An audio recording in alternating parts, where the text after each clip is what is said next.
that is in compliance with the executive orders issued by the governor. Would everyone please rise for the pledge of allegiance? I pledge allegiance to the flag, United States of America, and to the republic for which it stands, one nation, under God, indivisible, and with liberty for all. Thank you. This is our first meeting of the Planning and Zoning Commission after the City of Shelton swearing in ceremony for those elected as city officials after the municipal election of November 2nd.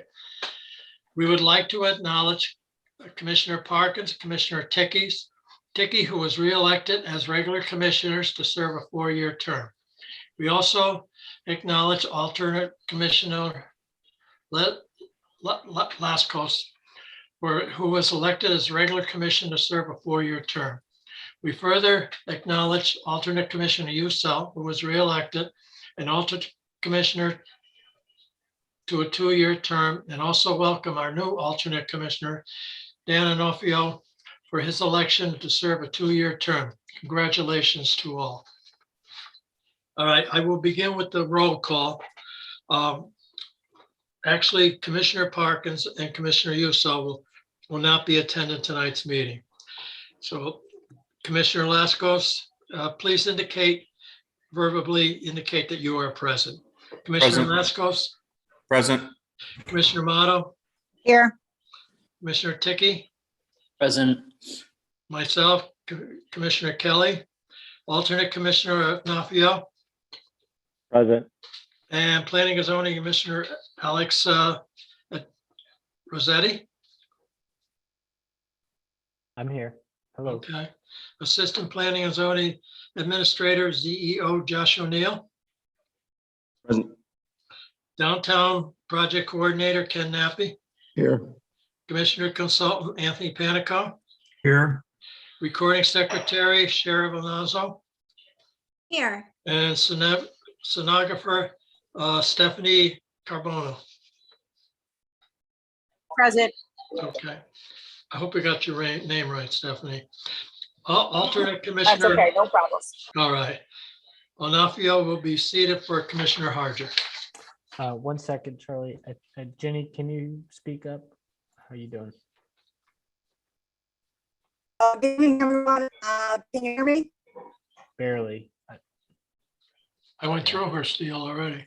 Yeah. Yeah. Commissioner Kelly, you go ahead and run the meeting for the rest of the commissioners. I'm unable to attend tonight, and Commissioner Kelly is going to be running the meeting. And I just want to welcome all of our commissioners who have been reelected or are new to the commission. So thank you.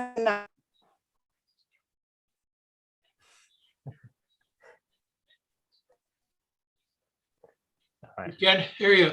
Yeah, she signed off. Okay. Yeah.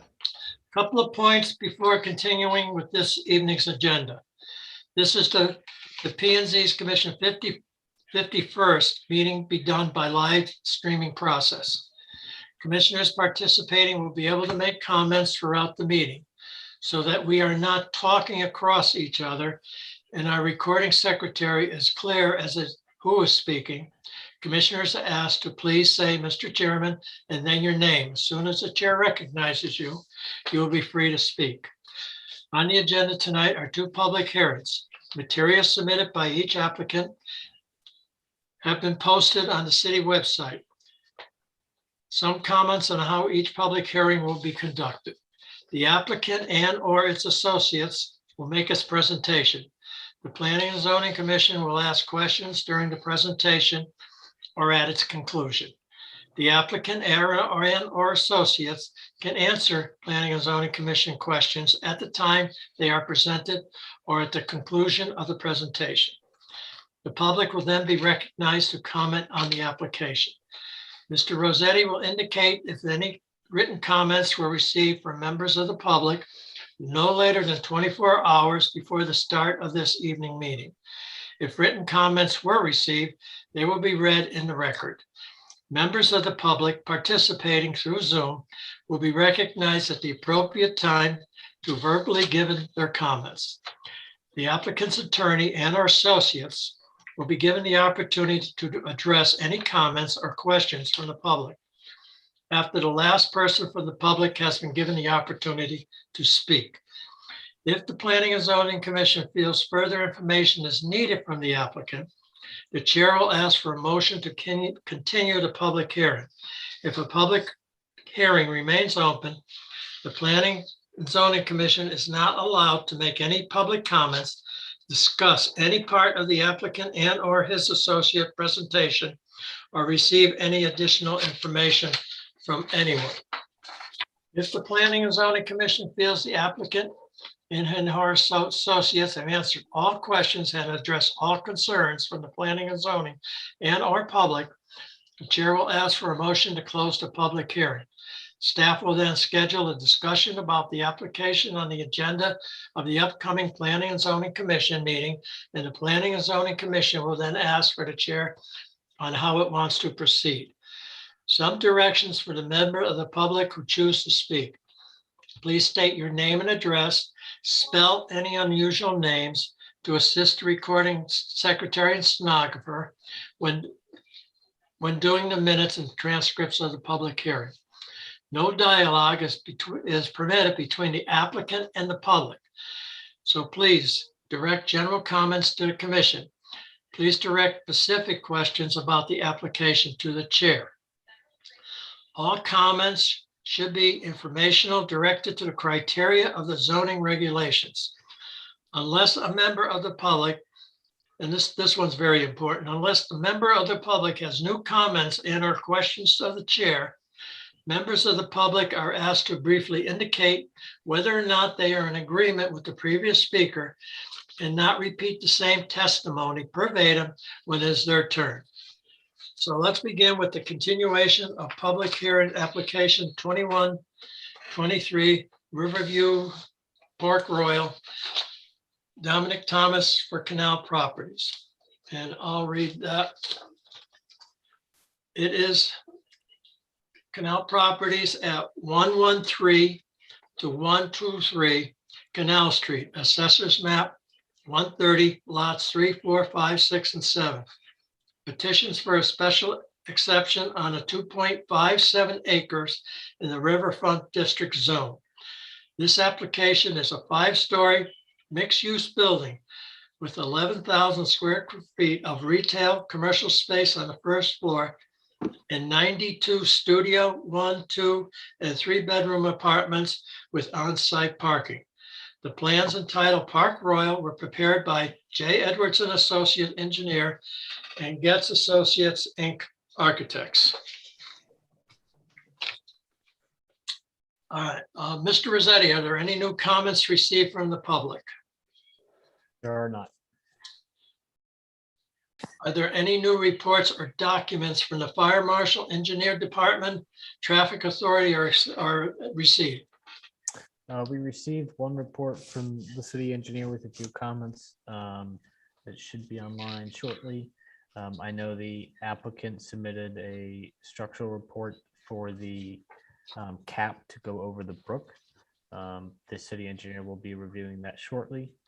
And I think he'll also be completing the rest of his review soon. You know, I can hardly hear you. I don't know about anyone else. Is that a little bit better? Yeah, that's a lot better. Okay, sorry about that.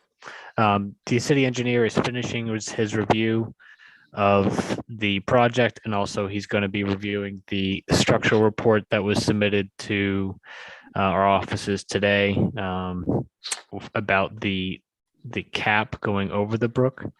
I'll let the applicant speak to more about his standing with the city engineer's office, but those have not been finalized yet. All right. Is he online or? Yes, Dominic's right here. Okay. I didn't see his name. That's why I'm asking. Well, why don't we hear what Dominic has to say? Thank you, Mr. Vice Chairman. Attorney Dominic Thomas, Cohen and Thomas, 315 Main Street, representing the applicant. First of all, I want to apologize for my casual attire. I had oral surgery today, and I just was finally getting off the icing of my jaw. And so I believe I can carry my way through both of these public hearings, although the first one here, it's my understanding that we probably should table it to another meeting. The structural report, the one issue that was left open was what the engineers, city engineers' comments was going to be once the structural report was filed. The structural report was just filed a couple of days ago, done by a structural engineer, analyzing the system that we came up with respect to both the wetlands approval and this to deal with Burying Ground Brook, and also to comply with the legal opinion that I rendered concerning the fact that this plan would be exempt from the water diversion permit requirement of deep. So that is now, it is now to the city engineer, and he, that was really the only issue we had.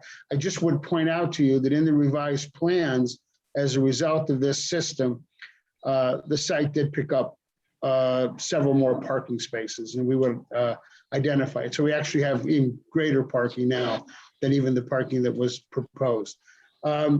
So I would ask that the meeting be tabled. I would, my client would consent to a, if necessary, a extension of the time to complete the public hearing, and we can deal with that.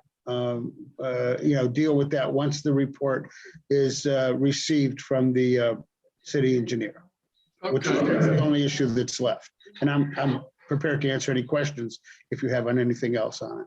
Yeah, I do, Attorney Thomas. Did we discuss on the flood elevation, or is that what you're saying the deep is taken into? It's not related to the flood elevation. Right. This complies with the flood elevation. What it complies with, and some of this is addressed, the water flow, some of this addresses in the structural engineer report. We analyzed it. When you, as I think the past Commissioner Wadomski brought up, and I explained at the last meeting, when you do what was proposed under the Center Street Coram Road site, where we actually had to divert the stream in order to construct the open bottom culvert, you need to go the deep. In this situation, there is a series of exemptions, and I provided planning and zoning along with wetlands with my legal report and analysis of it, that in fact, this type of procedure, this type of procedure is an exempt procedure, and it relates to the water diversion issue. The building itself must comply with all floodplain requirements. All right, that's what I was asking, because it indicates that the lower level finished grade is 6 foot below base flood elevation. Right, and that was the city engineer that said that. Yeah, right, and I believe the lower level is parking only. So, I mean, I will rely, we can Parking, address but don't the utilities come in that way also? I don't believe so, but I'm gonna have to defer to those people with like my client who's an architect, who was under the impression it was going to be continued to address all of the issues. Oh, that's fine, yeah. To the next meeting. But I believe he did mention it last time that it complies with everything, because I don't believe there are any mechanicals or anything at that level. Even if there is a system that if water hits it, they automatically turn off. You have a separate, but this is, if it said AIA or PE after my name, I'd be charging double to explain this, but I am familiar with it because I've had a couple of cases, matters that were below the flood zone, floodplain. Will the elevators not be impacted? I don't know. Again, that's really a question for Mr. Getz. You know, I know he mentioned that it was compliant with the requirement, the architectural requirements for the floodplain, but I certainly will bring it up to him, and when we address the city engineer's report, we can address all of these questions. Or Okay, any other questions you come up with and convey to us through staff. all right. So if there's no other further questions or at this presentation at this time, can I have a motion to extend this public hearing? This is Commissioner Ticky. I would motion to table the public hearing. Okay, do I have a second? This is Commissioner Lascos, I'll second. All right, so I'll go through the roll call. Commissioner Lasko, Aye. Commissioner Ticky, Aye. alternate Commissioner Onofio, Aye. Commissioner Amato, Aye. and myself would be aye. Okay, so I guess Alex will tell us when we're gonna reconvene on this. One date. second, Vice Chair. I didn't know if you wanted to ask for any public comment for this item. Well, you told me there wasn't any. I would just like to extend it. I think there may be one or two people.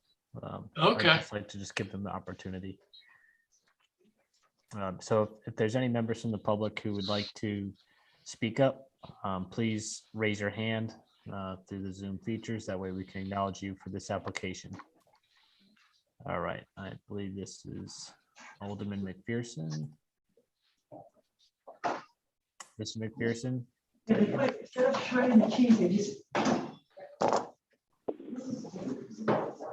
Hello, Eric. Yes, I'm here. Thank you, Mr. Rossetti. Good evening, Mr. Chairman, and to the Planning and Zoning Commissioners, Mr. Nappi, and the staff. I just like to speak briefly on this particular application, and then on the next one coming up. As the alderman for the downtown area, I do support this application.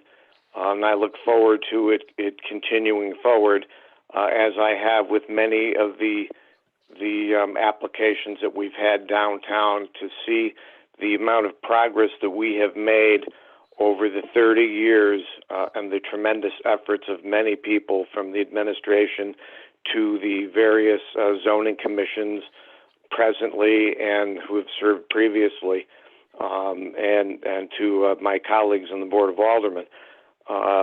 These things are exciting, new private investment that we have been able to generate. This kind of enthusiasm and interest in the downtown is just remarkable, and then to be recognized, by previous governors of our success and our efforts, it just says a tremendous amount to what's been accomplished. So I just will say that I do enthusiastically support this application and hope that it will go forward. So I thank you for allowing me to speak on that application, and I'll wait for the next one to come up and participate in that one as well. So I thank you. Thank you, Alderman McPherson. All right, so we will go on to the next public hearing. Is application 2125 Shelton Place, Dominic Thomas, for 265 Bridgeport Avenue, LLC. Commissioner Amato, would you please read the notice of the public hearing for this application? I can pull it up. If you want, I'll read it. No, it's up to you. I've got it here. Initiation of application 21-25 Shelton Plaza, Dominic Thomas, for 265 Bridgeport Avenue, LLC. At 265 Bridgeport Avenue, Assessors Map 92, Lot 19, petitioning for a special exception application in a restricted business zone on 0.67 acres for a 4,060 square foot retail and office building with a service station and on-site parking. The plans, titled Site Development Plan Depicting Shelton Plaza, were prepared by Redness and Mead Engineers. Okay, thank you. Would the applicant please identify himself and review the points of this application? Yes, Attorney Dominic Thomas, Cohen and Thomas, 315 Main Street, Derby, Connecticut, representing the applicant. Here with me, also as part of the development team, there's Dennis Cerna, Brian McMahon, who's the project engineer, Harvey Weber, who's the project architect, and Kermit Hua, who is the traffic engineer. I will also let, because I'm sure the people will do it, let Mr. Rossetti know that I received a couple of calls and emails from some of the abutters that received notice indicating that, and I provided them with the link, and I expect that they would be in the Zoom audience tonight.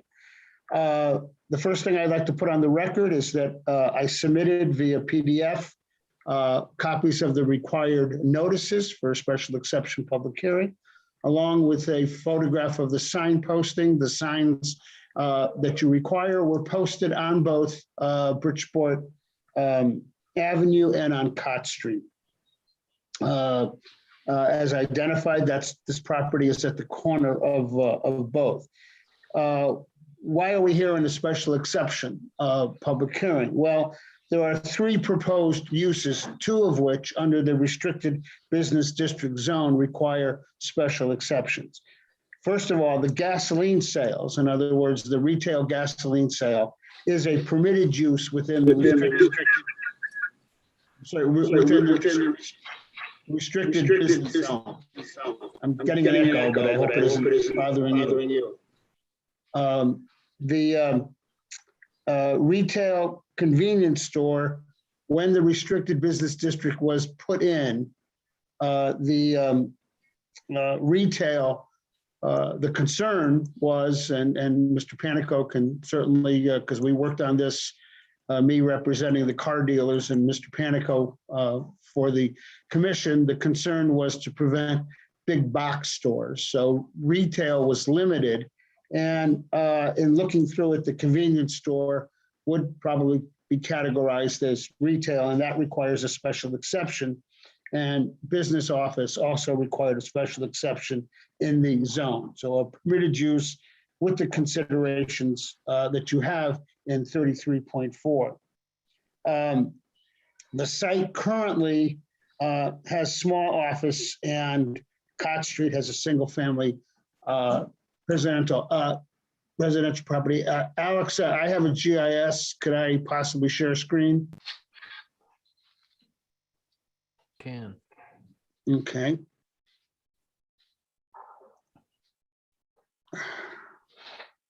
See if I can get the right thing out. Here, I can get you started if you want. There, you got it.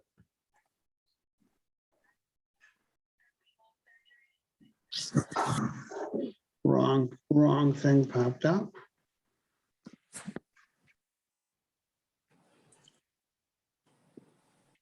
Just let me try again.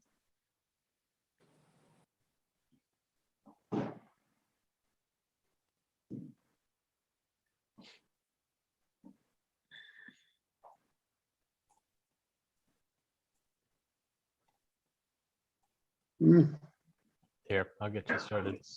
Yeah, it's all right. Well, I had a air photo one, but let me just 1 second. Let me just exit full screen and find out why this, because I have other screen sharing to go.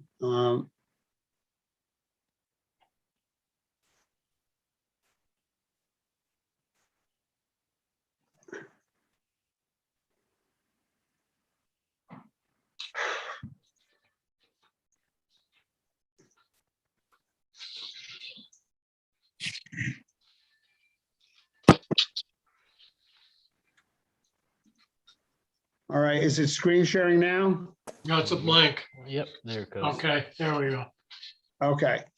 All right, so this is a air photo, a color air photo from your GIS. I've highlighted the area. The photo is a little bit dated. The air photo is a little bit dated because this area out here was purchased a couple of years ago from the state DOT as excess right-of-way. The small office is located here.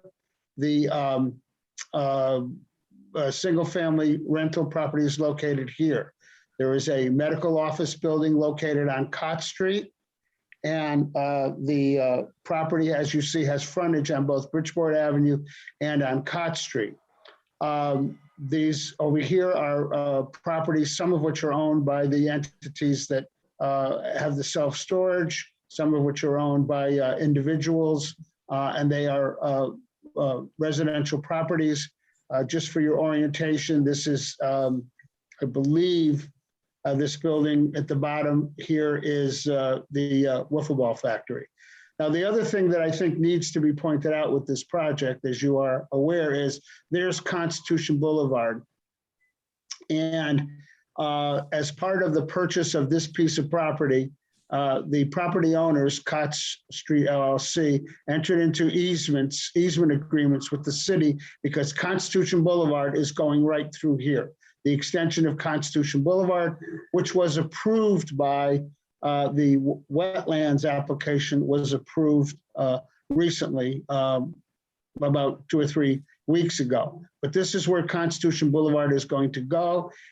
And Cott Street will connect up, and I think it's maybe called Black Hill Road over here, but Cott Street will now connect up to the extension of Constitution Boulevard. So I think it's important to consider that and consider the orientation. The client has purchased a couple of pieces of state right-of-way in here, and right now these purchases of state right-of-way are still governed by a non-access line, and the matter has been submitted to the DOT for the breaks, necessary breaks in the non-access line, which I'll get to in a minute.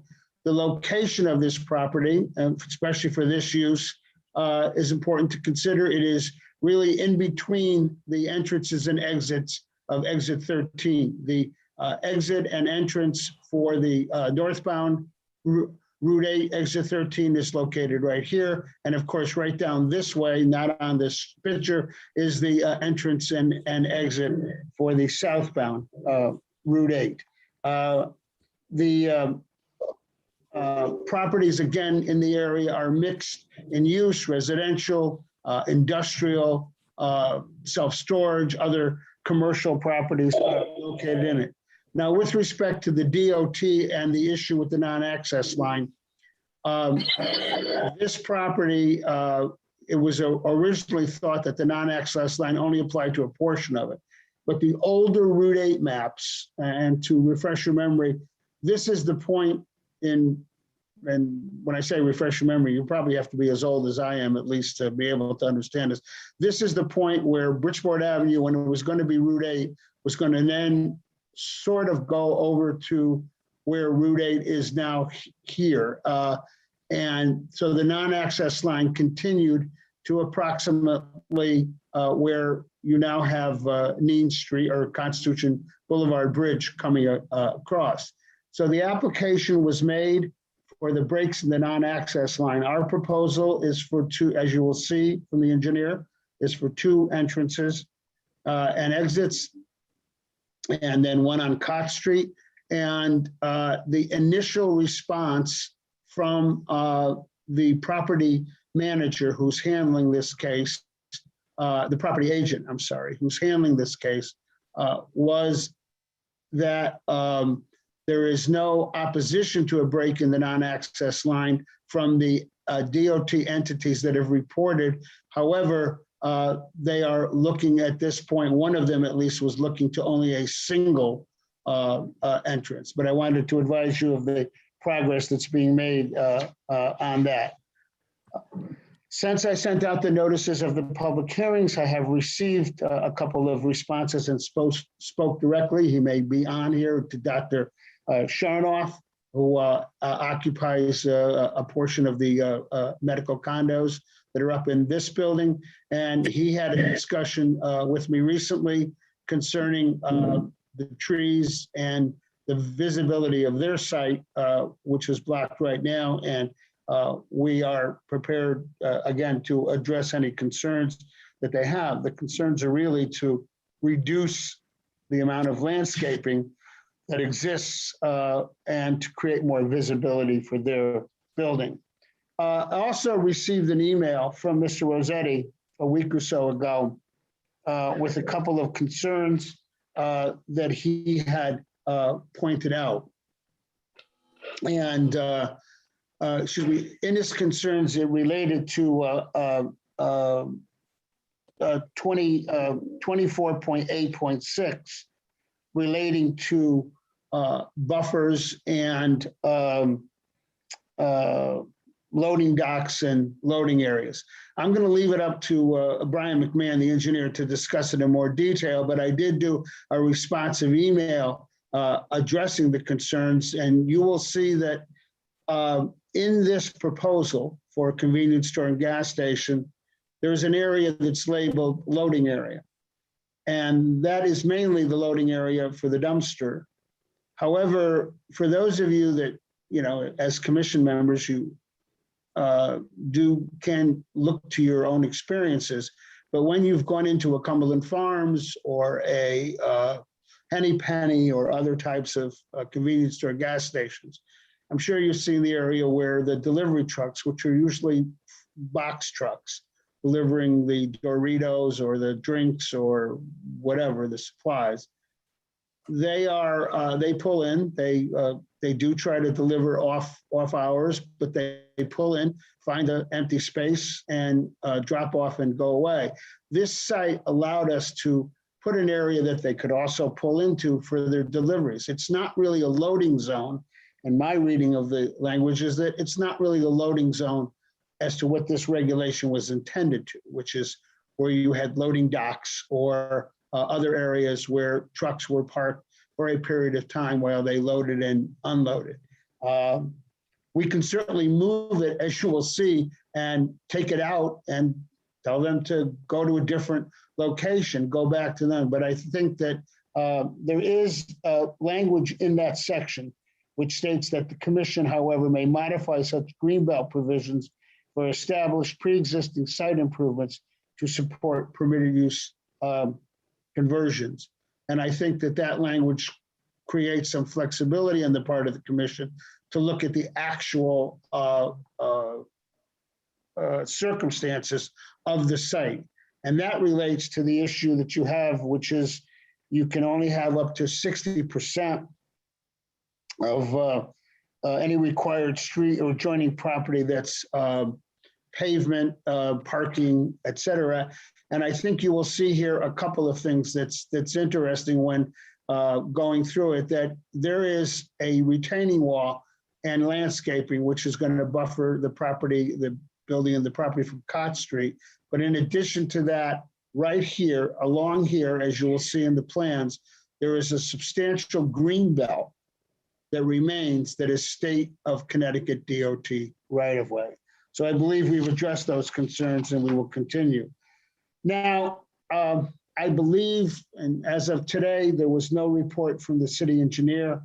And we expect that there would be a report for the city engineer. I understand, especially with the circumstances of Constitution Boulevard and other matters, he's been quite busy. But with that, I would assume and expect that the commission is going to keep the public hearing open to address that, because we haven't seen his comments or reports.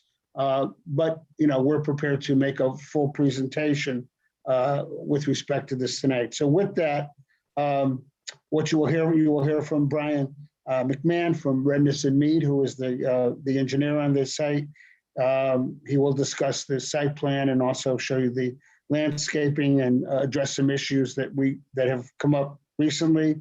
Harvey Weber will discuss the architecture of the site, and Kermit Hua will discuss from KWH Enterprises the traffic report, which was submitted also a couple of weeks ago. So with that, I'm going to cease my screen sharing. And I think that Brian may screen share himself and turn it over to Brian McMahon from Redness and Mead. Thank you, Dominic. Good evening. Can everyone hear me? Yes. Yes. My name is Brian McMahon. I'm a licensed professional engineer with Redness and Mead. And we have an office our main office is in Stamford, and we have a small satellite office in Wilton.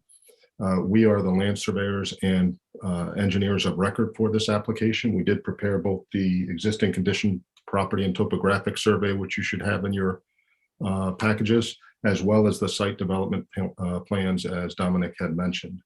And so I guess what I'd like to do is just walk you through a little bit of the existing conditions first, and then the proposed site plan. So I'm going to try and share my screen and hope for the best. All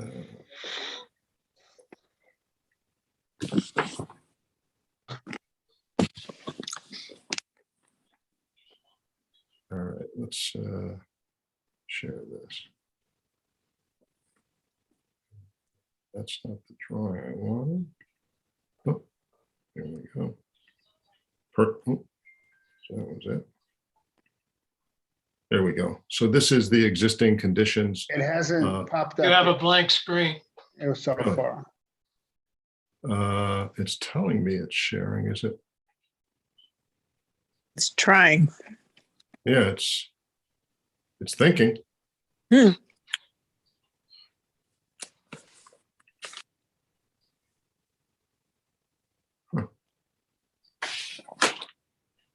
Let's see, still blank, huh? Yes.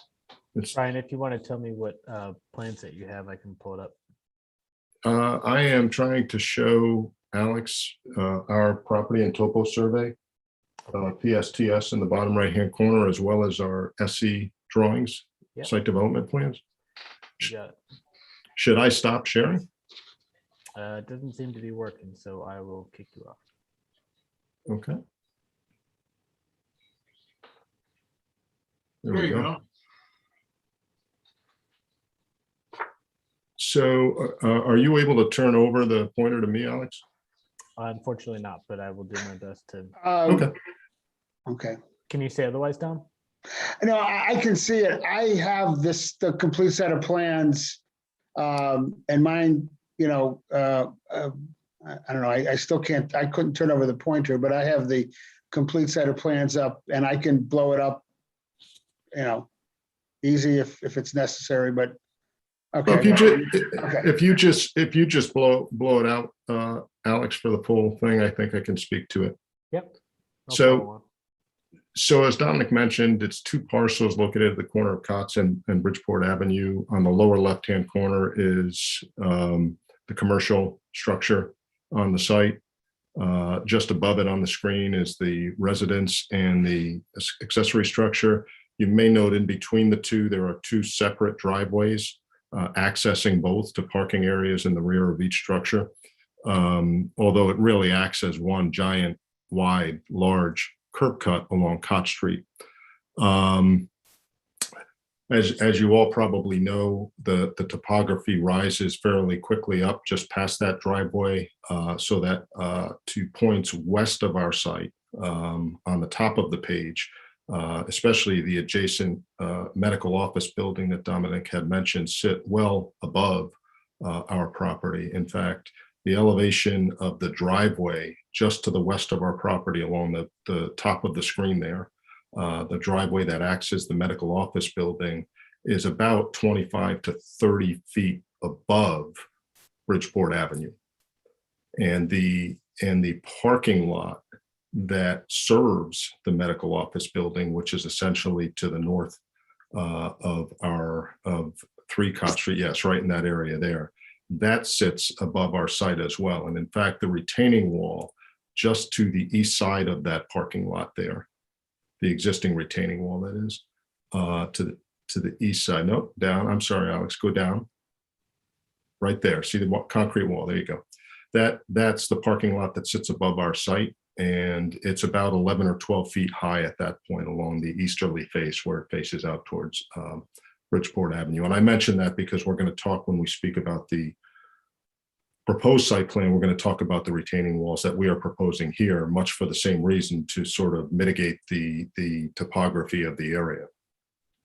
To the north side of the extreme north side of our property, it's an open field now in the flat area, but to the extreme north side there, as you get up towards Constitution Boulevard, it is actually a fairly wooded, elevated area, which contains a lot of rock, as most people know. And we are, as you will see when we bring up our proposed site plan, you will see that we have taken the development, and that is the parking lot on that side, up to but not quite into that physically challenged area there with the trees and the rock.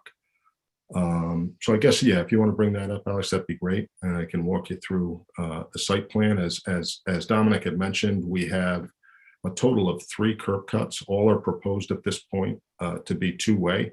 2 of those are on Bridgeport Avenue.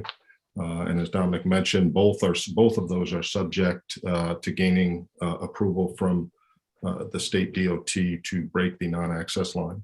The third is off Cott Street, and as I mentioned earlier, that single curb cut coming off Cott Street to the left of the drawing there is roughly centered on the 2 driveways that access the 2 parcels now. So it's in the same location, in effect, as the existing curb cut on the site. And so we're proposing a total of 5 pumps, each which will serve can serve 2 cars at a time, double loaded. We have proposed a total of 40 parking spaces on the site, including 2 ADA handicapped accessible parking spaces. I believe your regulations call for, and it's noted on our site plan, call for 36. We are proposing in the building 4,000, it's roughly a 4,000 square foot footprint. Obviously, it's a convenience store on the ground level, and it is proposed to be another 4,000 square feet of office space above it on the second floor. And I believe your regs call for, I believe, 5 per thousand in retail and 4 per thousand in office, for a total of 36 required. We're showing 40. Let's see. There's a turnaround area that, in the loading area that Dominic had mentioned earlier, to the south side of the proposed building, to the left side of the page, as you see it on the screen, is really, it is for loading. It is for refuse deliveries. We do show a refuse dumpster enclosure there adjacent to the building. We show a transformer there. It's sort of the back of house, so to speak, facilities. So it does serve that purpose to provide access for trucks and service, et cetera. It also serves another purpose with any gas station. Obviously, one critical component is being able to articulate fuel trucks on and off the site efficiently. And we have done a number of different layouts. It is a tight site, but we have done a number of different layouts, some of which I believe we shared with staff when we met with them. And we feel confident that we can articulate the fuel trucks on and off the site, that what we're calling a loading area there to the south of the proposed building is important to that articulation. We do see the fuel trucks using that, at least in part, to get on and off the site to maneuver the trucks. As Dominic had mentioned, given the topography of the land, you will note that we show a retaining wall essentially wrapping around the site as you come in off of Cotts and starting all the way around. There you go, and to the north side and back down. The wall at its highest point is in the west side, immediately behind the retail and building, the retail and office building. It gets up to about, I think, 18 feet high at its highest point there to mitigate the topography out there. One housekeeping matter before I forget.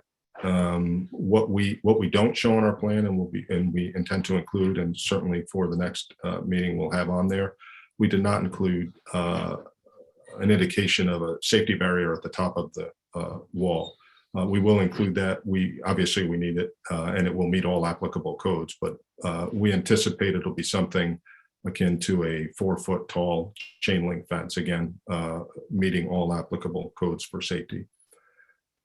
And at the same time, I would just point out, and this will, you will see it at the future meeting, at the extreme, at the north side of that wall, that retaining wall. Alex, if you would go up on the north side of it there. Yeah, right in that area you just had, near that island, that landscaped area there, down. Yeah, right there. We think we can reconfigure that wall, shorten it up, key it back in towards the building, and mitigate the grades over there. Again, the parking lot and the retaining wall, the existing parking lot and retaining wall associated with for the medical office building, as comparison, is about 11 to 12 feet tall at its tallest point, where it faces out towards Bridgeport Avenue.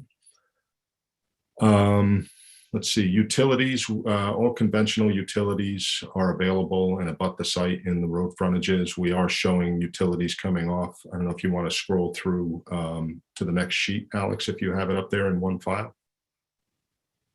One more.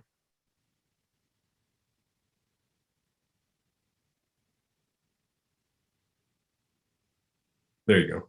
That's the one. So we're showing utilities, at the moment it's a fairly arbitrary location, but we're showing utilities being pulled in off of Koch Street to service the proposed building. What we also show is obviously a sewer connection. There is a sewer out in Koch Street that we're proposing to connect to. And as far as stormwater is concerned, there is an existing, on the site, there is an existing large 36 inch, 3-foot diameter open inlet right in the middle of the sort of lawn area on the site, which discharges out into Bridgeport Avenue, into the Bridgeport Avenue system. And in general, what we're proposing on to manage drainage on our site is a system of pretty standard catch basins and manholes, collection system, that is. They'll be equipped with, catch basins will be equipped with typical storm traps and deep sumps to trap sediment, etc. We are proposing a stormwater detention / retention system. You can sort of see it there, right in the bay of parking to the east of the gas pumps there, to create storage below surface, below the parking storage, to control stormwater runoff. We are proposing an oil grit separator, which is pretty common within these types of developments, to treat the water before it's discharged into that infiltration system. And the system is designed not only, and it's designed to address the section 854, ordinance 854, standard 6 with respect to water quality volume in there.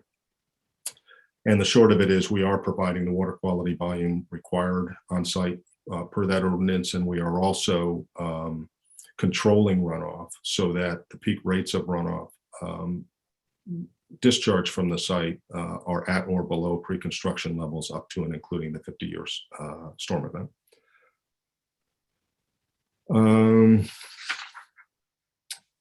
Let's see. One thing that question came up that Alex had brought to Dominic's attention is a requirement to have a maximum of 60% of paved area within the front yard, 50-foot front yard setbacks to the site. We have analyzed that, and what we are showing here on this site is we come up with the on-site paved areas within the 50-foot setbacks to the site are approximately 47%. And that's for the entire site up through to the north side, where towards Constitution Boulevard.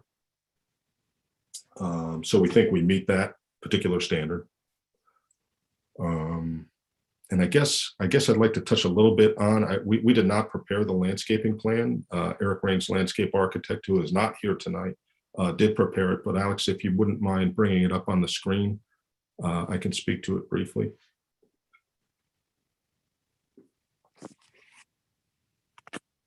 Alex, I have it if you need to bring it up, if I can screen share it. It's not part of the site, was a separate sheet. Okay.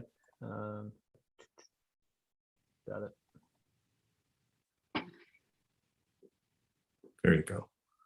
So what's being proposed out here is a total of 8 essentially deciduous trees, as you can see along the perimeter of the driveways and curb cuts, as well as at the 4 corners of the parking lot to the north of the proposed building, and additionally a series of low-lying shrubs, mostly viburnum and holly, around the site.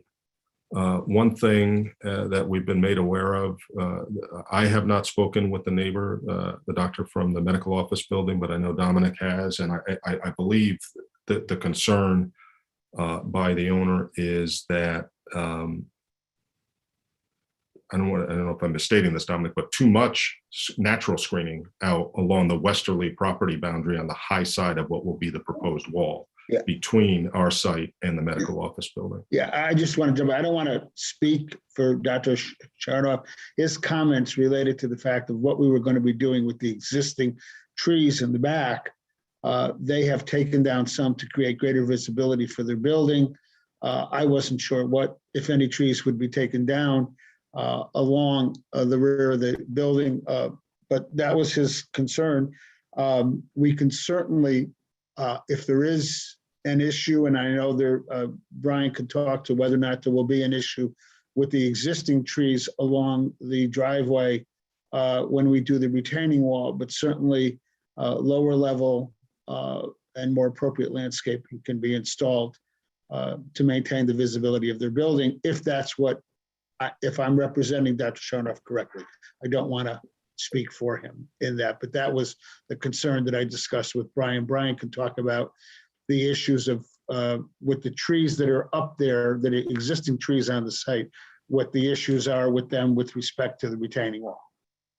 Yeah, and I agree, and that is the point I was going to make, Dominic, is that you know, first of all, I'm not an arborist, but to build an 18-foot wall in the vicinity of existing trees on a slope like that, we'll have no choice but to impact at least some of them. It was our intent to keep at least some of those trees in there, and maybe we still will, but I think I echo Dominic's comments that we'll let the neighbor speak if they so choose. But if that is their concern, what we can do is revisit. We haven't proposed any plantings, as you'll see, west of that proposed retaining wall, but I think we can certainly consider doing so if it can address a concern, perhaps some lower lying shrubs in that area in lieu of some of the taller trees that are out there now. But that's something we can, you know, discuss at the appropriate time. Just checking my list here. I think that's about. Well, I would just point out one thing. We said ground level 4,000 square feet for the retail, and 4,000 above it. And Harvey can speak to this better in a moment. But the intent is off the parking lot to the north of the proposed building, and in particular at the northwest corner of the proposed building will be the entrance up to the office space above on the second floor. And with that, unless Dominic, if you like me to speak to something else that I might have missed, I would turn it over to Harvey. Well, I'll defer to the vice chairman and Commissioner Kelly to determine whether or not he would want to open it up for questions for the engineer now from the commission members, or whether he wants me to move to the architectural. Now, why don't we do the whole presentation and then we'll open it up? Okay, fine. At this point, we'll call upon Harvey Weber.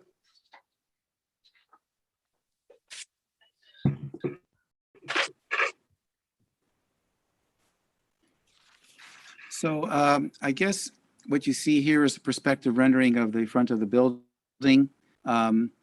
What was designed was a building that was 2 stories high, each 12 feet, with some space where the trusses are for HVAC and mechanical. Zoning allows 3 stories and 40 feet in this zone. And at the 24-foot point, we continue up with a 6-on-12 pitched roof for a more New England look. So we come in at 39 feet at the peak. The dormers in the front are 12-on-12 pitch to make it a little more attractive than a shallower pitch that goes front to back. The architecture consists of a convenience store below supporting that function. And upstairs, in order to meet code for the second floor, if you were to go to drawing number 1.2, you will see the necessary ingredients for an office space. And there we have 2 stairwells, an elevator, and some common area bathrooms, multi commode and handicapped stalls. And so a center corridor connecting the 2 stairwells, entrance doors on both sides coming down from those stairwells. And depending on who the tenants are, it would be demised front to back with 2 separate spaces. And we would get those windows in on the back just above the retaining wall.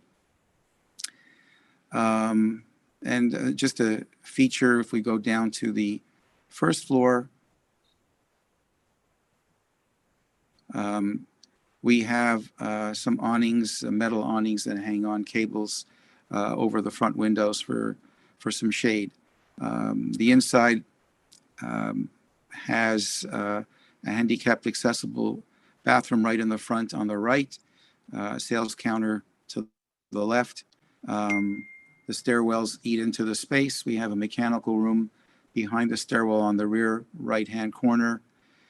Very good cooler vault, walk-in for storing from behind, and then multiple glass doors across the front, and storage across the back with the staff office back there and another bathroom.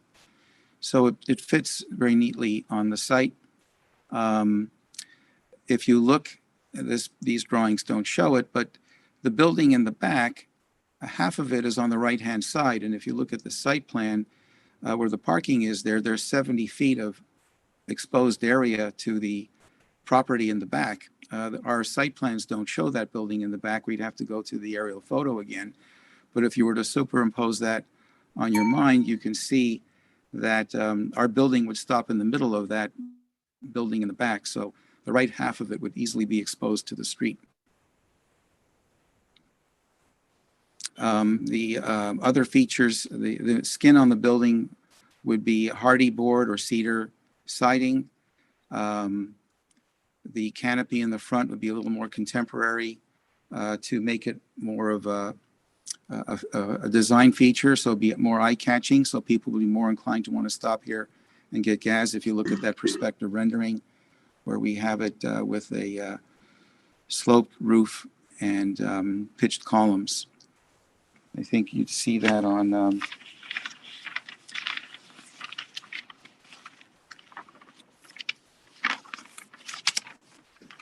TF 1.7, 1.8.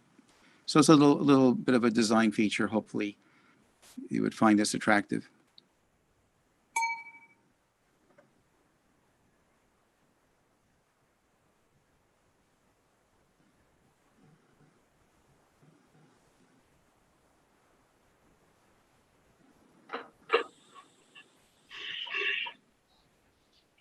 Okay. Harvey, if you have anything further?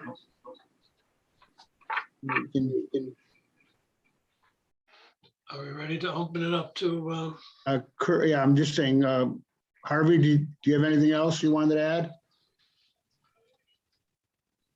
He's muted. Harvey, you're muted. yeah, Okay, I said, I think I'll wait for the questions at this point. Okay.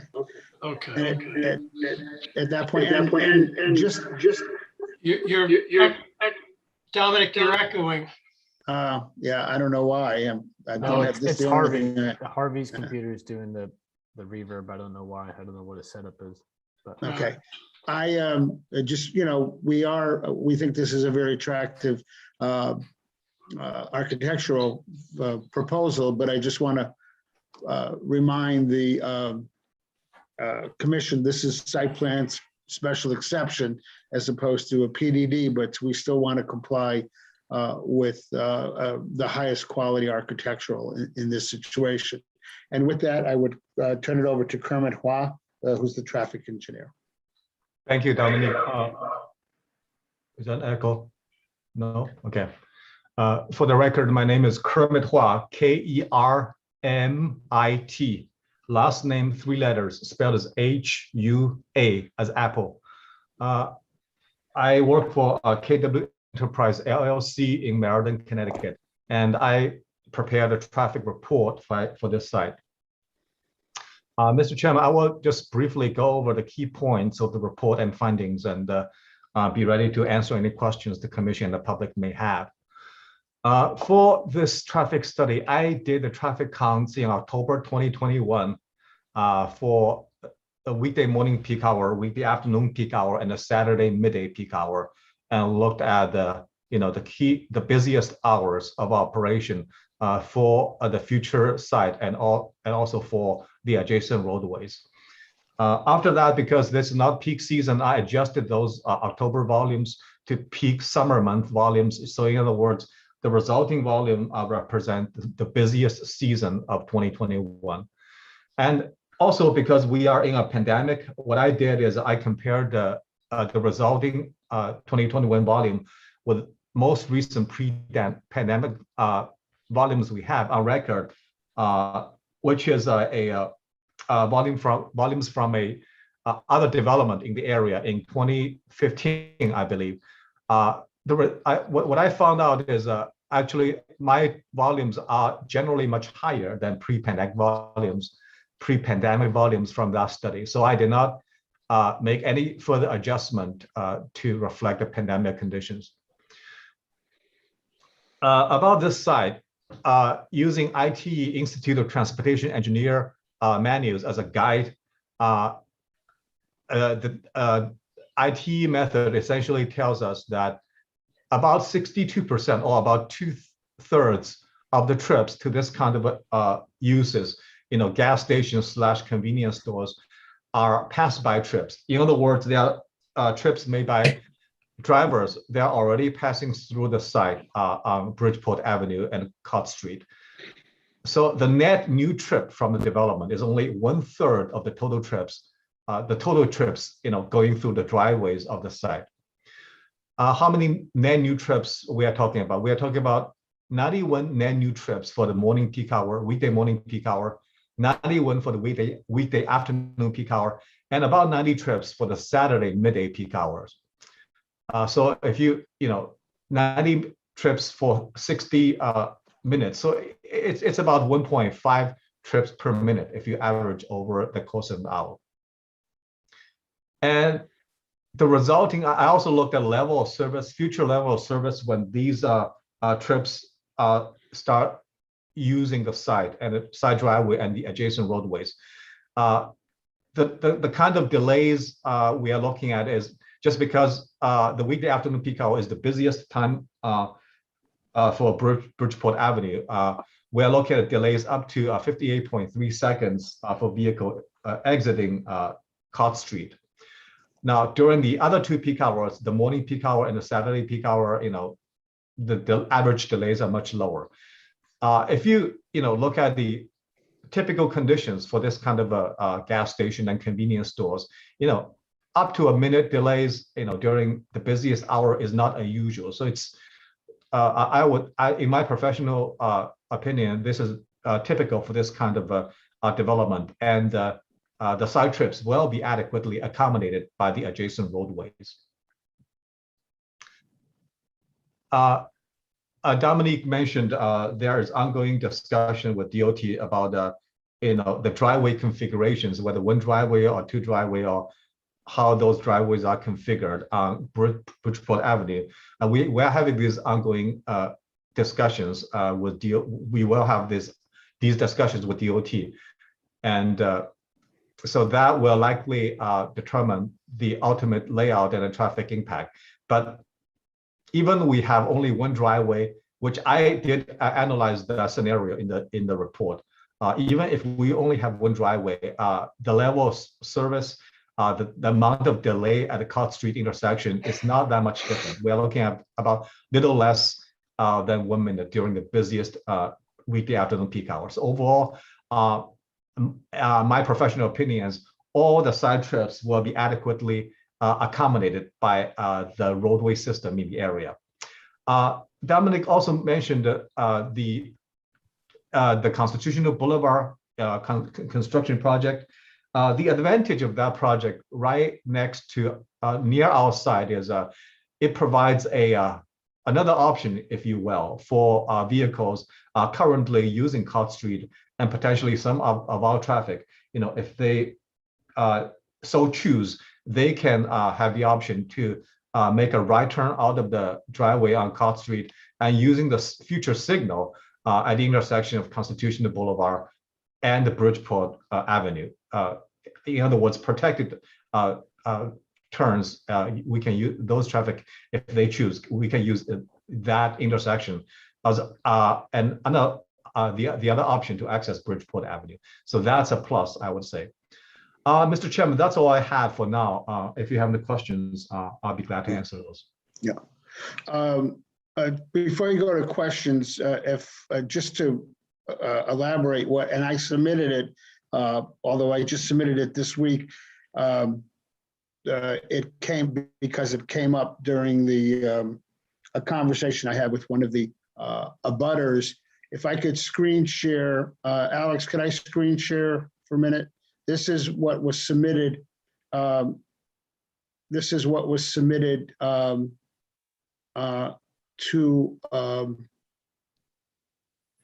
this is what was, is it on your screen? Can you see it? Did it come through? Yep. Yes. Okay. This is what was submitted by the city of Shelton through DiCarlo and Dahl to the Inlands Wetlands Commission. So to orient you, when this is on my computer, so I can blow it up a little here for you. So the site we're talking about is this site here, the property right here. This is the medical office building. There are easements were given along here for the construction of Constitution Boulevard. So this is the plan, the final plan for the construction of Constitution Boulevard. And as you can see, it was related to the wetlands issues. But as you can see, there are improvements to Cott Street that are going to be made. Cott Street interconnects, and you have an existing traffic light down here. So that is what Kermit was referring to. Obviously, this is not a pie in the sky plan. This is a plan that they are going forward with. The city is going forward with full steam ahead. So I just wanted you to understand physically what was being talked about with respect to the future connection to Constitution Boulevard. And with that, we're prepared to answer any questions, Mr. Vice Chairman. Okay, thank you. I have one question on the parking area. In the front facing Bridgeport Avenue, you have several parking spaces. Now, you have traffic coming in on both sides. You have the pumps. How do you protect the foot traffic going into the stores? I mean, it just seems somehow someone's going to get hit there. I'm sure, are you referring to this area right Absolutely. here? I mean, in any and in any site, any convenience store, gas station, people normally have to cross over the traffic patterns to get in. In many of those, the situations are But such. you usually don't have to go over the fill stations for the Okay. vehicles. You don't have to travel that way. Right.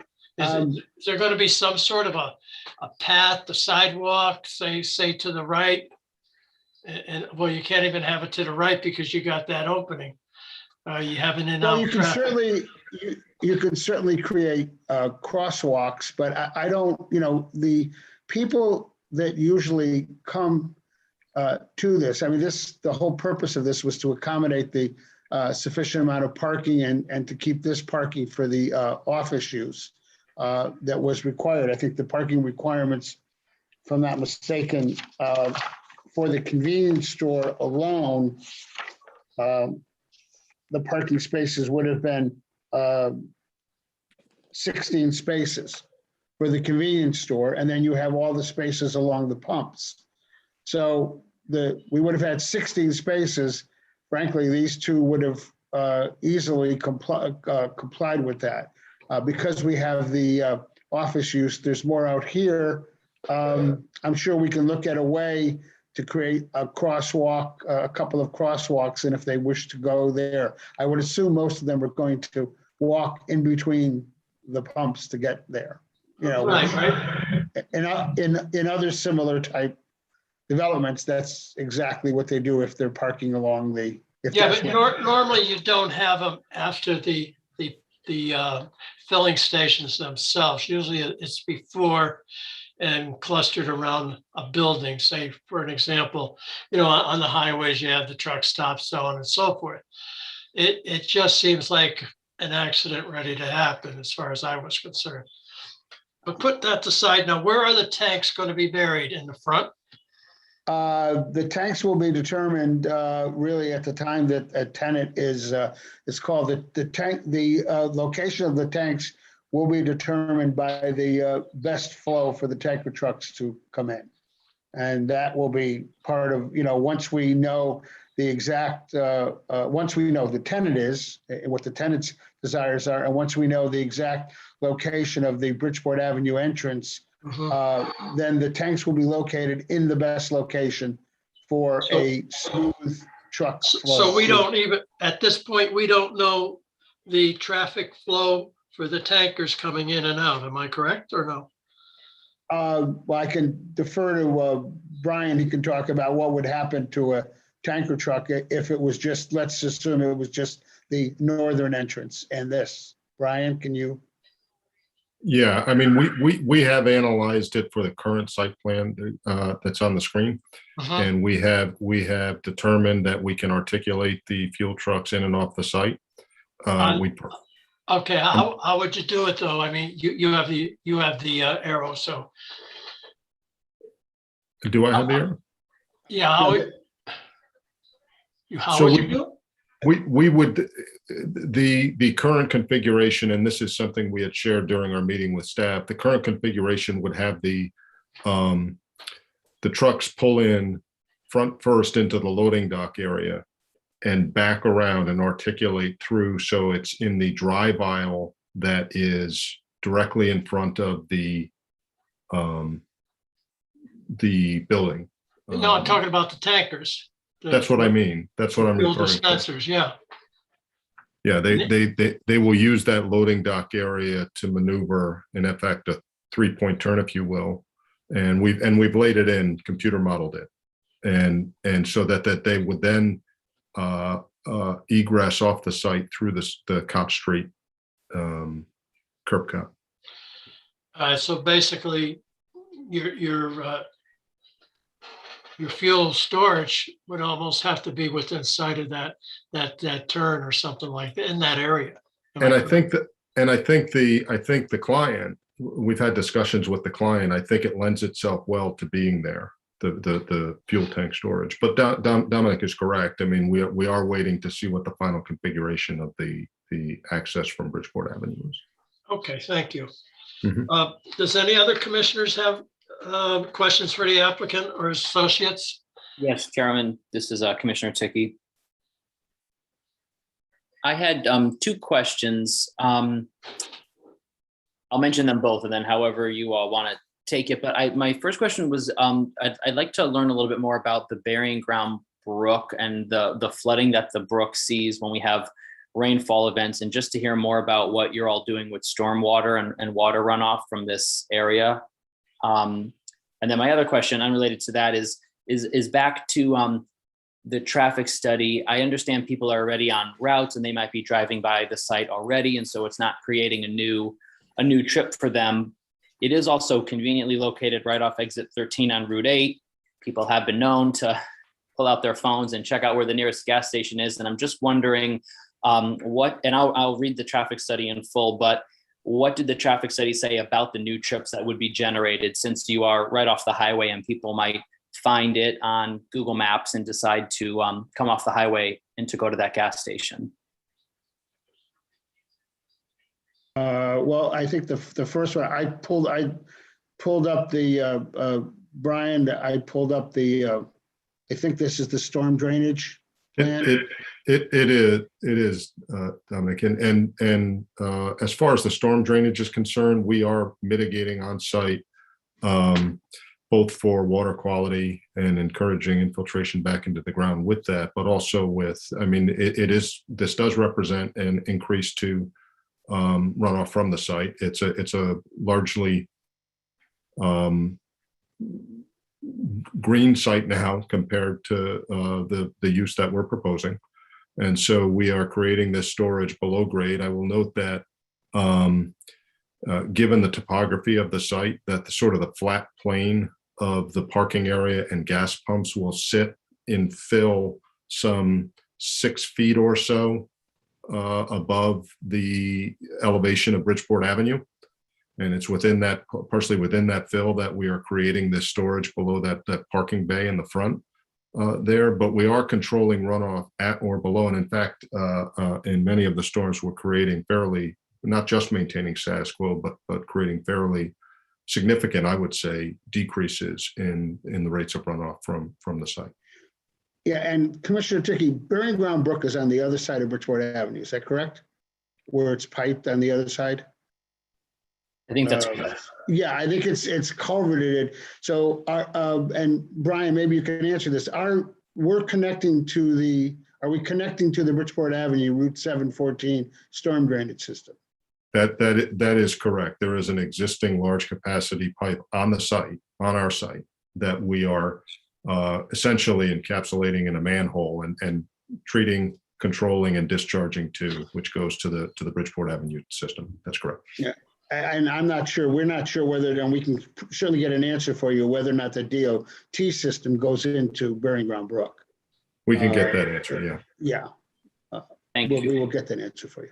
And then I think the next question was for Kermit. Yes, Commissioner Ticky, about distribution of the traffic is just because we have a northbound exit to the north and southbound exit to the south.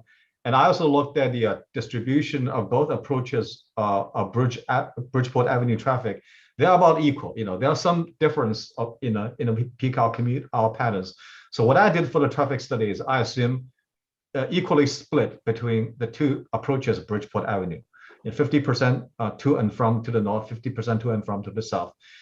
Because I have like 3 peak hours and 2 scenarios, just to give you a picture of what a peak hour for the afternoon peak hour, the busiest peak hour, what the trips look like. On page 17 of the report, for scenario 2, which is when we only have one driveway on Bridgeport Avenue.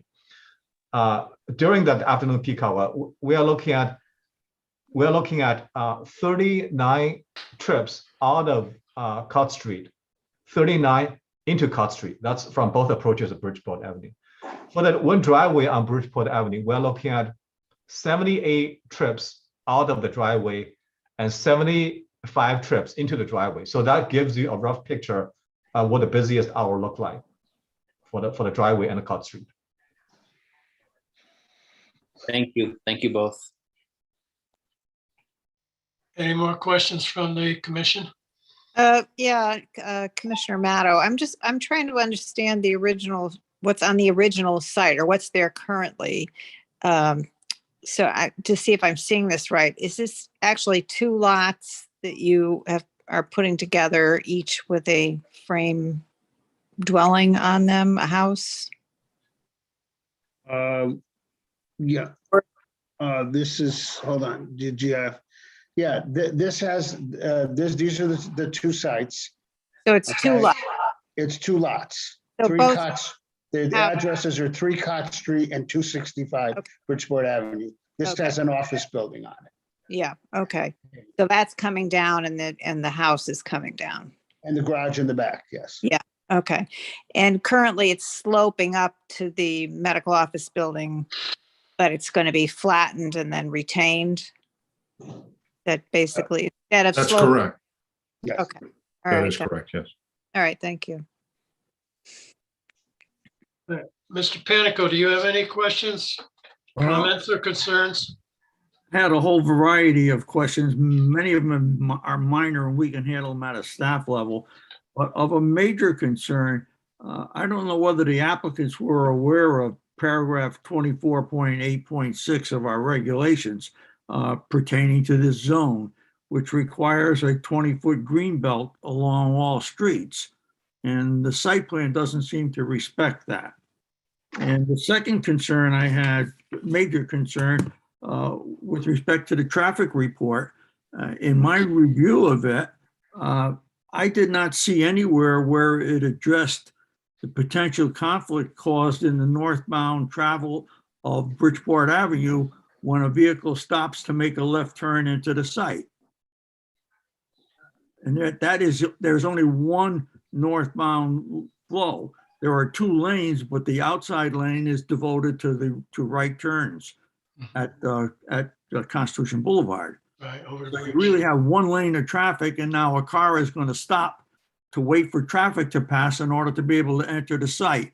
What kind of congestion is that going to cause, and how are you dealing with it? I did not see it addressed in the report unless I missed it. Well, before we go to Kermit, I just pulled up in the screen share, hopefully you could see it, the site plan with the coloring, and I addressed some of the issues. One of the comments in that section of the regulation that I read, and it talks about the green belt. It said the commission, however, may modify such green belt provision for established pre-existing site improvements to support permitted use conversions. One of the things you can see what's green, the crosshatched, this is the property line. The crosshatched area is what is remaining green in the right of way. So what I did, and I'm disclaimer, I'm not relying solely on the accuracy of a GIS, but I took a look at the Kelly mark, which would be under the same, exactly the same requirement. And the Kelly mark, I don't have it to go up, but if you look at it on your GIS, you will see that a substantial portion of the green that exists there is in the state right-of-way for Old Stratford Road, and which I believe is a state road at that point. Dominic, there's nothing in there. There's nothing in that paragraph that says that the commission can look at that 20-foot strip. It says the commission, however, may modify such green belt provisions. That's not the applicable one. That's the sentence right after the 20-foot one. Where am I? Maybe I missed it, Dom. And other appropriate plantings. The commission, however, may modify such greenbelt provisions for established pre-existing site improvements in support of permitted use conversions. But that's not what you're doing. This is not a permitted use conversion. You're developing a site. Well, that exemption was to give the commission some leeway when you're taking an existing facility and converting it to a different use and having to provide additional pavement on site. Well, that's exactly what we're doing, I believe. But one of the things. No, you're clearing the site, Dominic, and you're constructing a brand new facility. This is not a conversion. Certainly what can be done. I mean, there is there is, I believe, 30 feet of green space existing. You want it 50 feet of green space. I'm assuming we can discuss moving these parking places to the green that's down here and addressing them down, farther down and along the rear boundary and, the rear boundary up against the parking lot. Given the fact that, and I think that sentence is in there to address the situation where you have a green belt anyway. So now you're talking about, and I'll go and look at other special exceptions along the highways, but I can pretty much guarantee this hasn't been much followed if it has been proposed, because I can certainly tell you it wasn't followed. Is unique to this zone, Dominic. No, I don't think it's Yes, unique. that provision is unique to this zone. Okay, well, all right, well, we will go back and look at it, but if that's the situation, then we can certainly look at addressing the extent of it and moving parking down to here. I think it's very disruptive of the site and very disruptive of the green on the site, but certainly that can be looked at. I believe there is flexibility in there to do it in that language, or I don't, because to me, it doesn't make any sense. The whole thing, the reason that sentence is in there wouldn't make any sense then. And in other words, I don't know what exact situation that you would be talking about. We are changing a use conversion of the site. And in doing so, we have the site conditions that exist are the green belt. We have a green belt along here. It isn't 20 feet. We have a substantial green belt along here and a substantial green belt on this side. If the situation is for it to be, if that's what the interpretation is, then I'll have to deal with it with the clients. Now, I don't believe that you can continue to rely on the green belt within the right of way of the road. You're looking at constructing an extension of Constitution Boulevard, which is going to place a significantly additional traffic burden on this frontage to get to the southbound ramp. There may very well be a point in the not too distant future where we need another lane on that road. And this is the only place that it can occur. Well, there's no guarantee in the permanency of that strip. The other lane on the road based on Constitution Boulevard was actually done during the Ivy Brook. Those people who developed the Ivy Brook Medical Center, I believe, and some of the other developments along Ivy Brook were required, I was involved peripherally in it, they were required to put that added lane in, which is why it's 4 lanes in this location. And they were required to do it because of the existence of the Constitution Boulevard plans that were existing at the time. So even though they were way up Constitution Boulevard South, they had to put the extra lane in down here. Whether or not, I mean, certainly DOT can put another lane in, but that would certainly impact the old Bridgeport Avenue area. Well, the point I'm making is, we're opening up the Moss property for what we hope is economic development. And to some degree or another, it may or may develop an awful lot of job openings, which may generate traffic that we don't even visualize today. And the component of traffic that wants to go down to the southbound ramp has to use this piece of road. So, yeah. Well, I mean, certainly we can take a look at moving the parking down to here and putting more green in, and you're going to have, I mean, again, a 50-foot green belt along the road. And but anyway, we'll certainly take a look at it.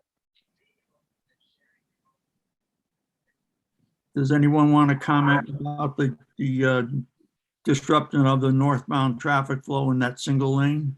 That would be Kermit, I think. Yes. Hi, Commissioner. For the record, Kermit Hua again. 2 questions. One issue the Commissioner touched on is the future traffic as a result of the Constitutional Boulevard project. For this study, I actually consulted Connecticut DOT. what kind of traffic growth is appropriate for this project. They recommended 1.2% per year, or in this case, we are looking at 2 years, 2.4% growth from 2021 to 2023. Assuming Are they aware of the city's plans for the development of the Moss property? They're projecting typical growth on a statewide system, I would assume. Typical growth for the town of Shelton. So I cannot speak for them whether they are aware or not, but that's what they are using in their traffic projection model. So I assume that takes into account any potential growth as a result of the Constitutional Boulevard project. The second issue the commissioner touched on is the delays for northbound traffic turning left from Bridgeport Avenue onto Cott Street. People are already doing that now. Actually, my traffic study does show the kind of delay they are experiencing, waiting to make a left turn to find a gap in the southbound traffic to make a left turn. The existing condition, the busiest afternoon peak hour, we're looking at 1 second per vehicle.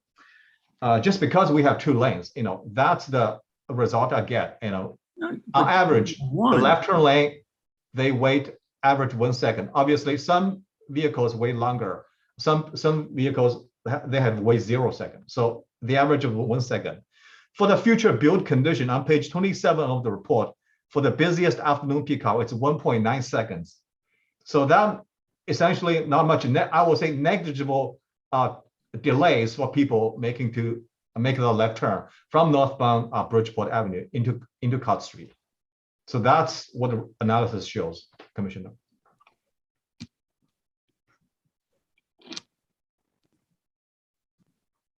Well, that may be. I don't agree with it, but I'm not a traffic engineer.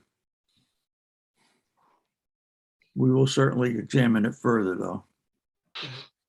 Actually, Mr. Panico, that was one of my, I was just thinking about, actually, one of my questions would have been, has anyone talked to the city about the Moss property, and what does that have to do? How does that affect the proposal before us? How do they integrate it together, and the amount of traffic going in and out of that area?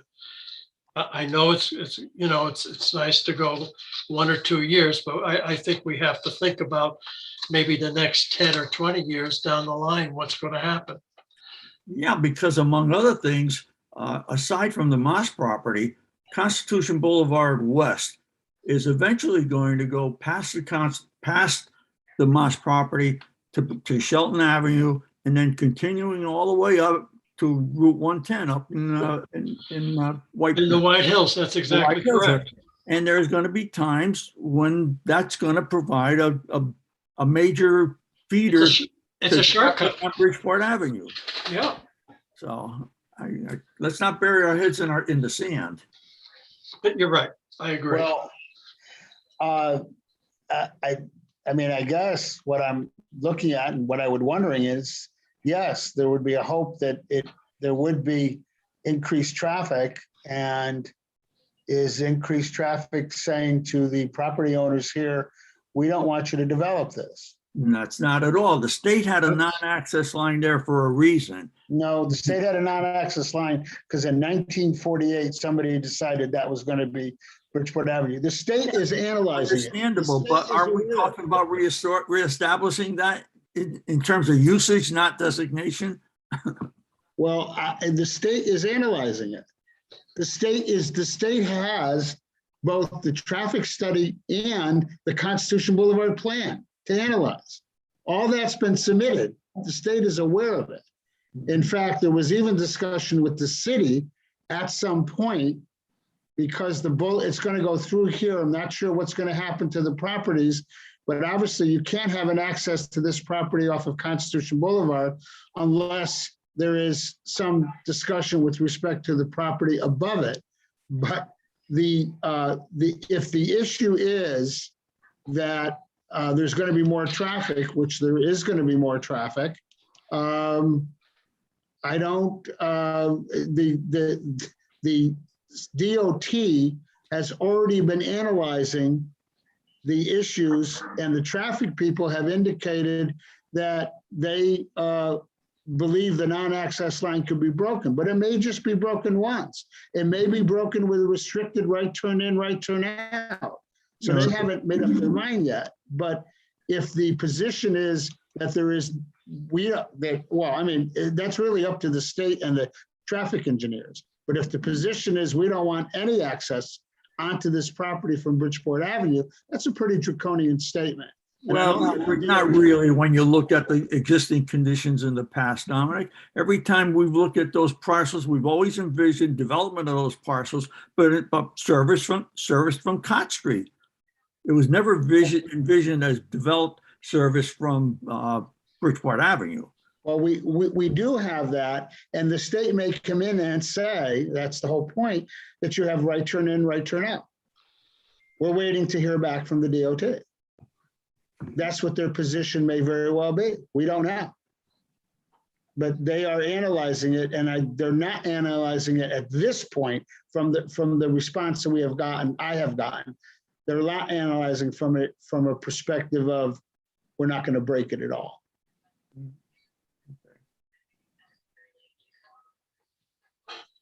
But I mean, that's what we're waiting to hear back from the state, and we expect to hear shortly.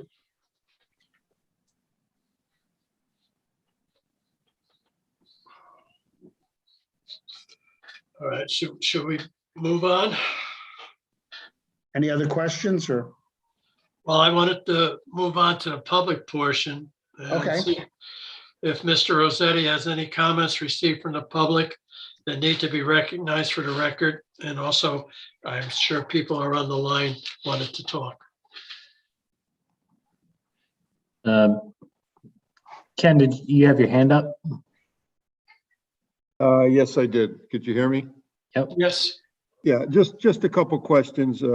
Someone had inquired about the gas spill containment system.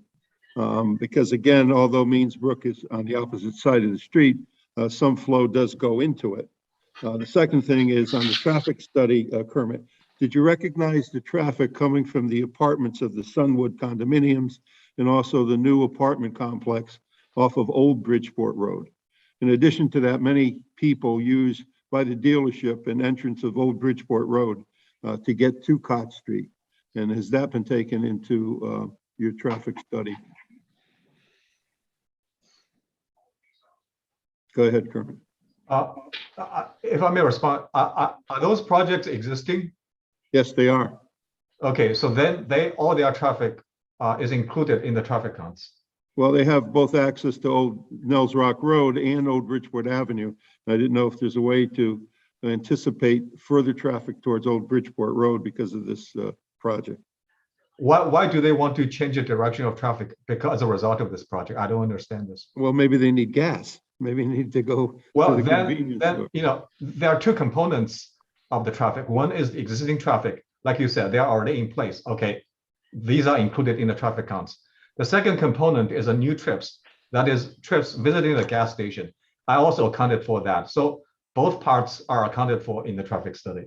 Okay, and it's still applicable for the condominiums or future housing development on Old Bridgeport Avenue. That is correct. Okay. The first question is someone inquired about the gasoline spill containment system that you would employ. I know it's required, but is there any special conditions you're making because of the proximity to Means Brook? Well, I'm not sure. I mean, obviously there's substantial requirements from deeper or anything. You're talking about, when you say Means Brook, you're talking about Burying Ground Brook. Yeah, that's correct. I'm sorry. Okay, Burying Ground Brook. Burying Ground Brook again is, I believe, and we'll confirm this, on the other side of Bridgeport Avenue from the site. So I have no idea, honestly, where the drainage that goes in, that this is going to go into, where it heads to. I mean, eventually it may empty into Burying Ground Brook, but I don't really know. but we're subject, the site will of course have to have the ridges, the containment, all of the things that, in fact, this commission heard at the other end of Bridgeport Avenue, the elaborate presentation when the people from the Beaver Dam area were raising the questions, and the same thing was presented. The bottom line is they can do all the protection they want. They can hold it on everything that they want and do it.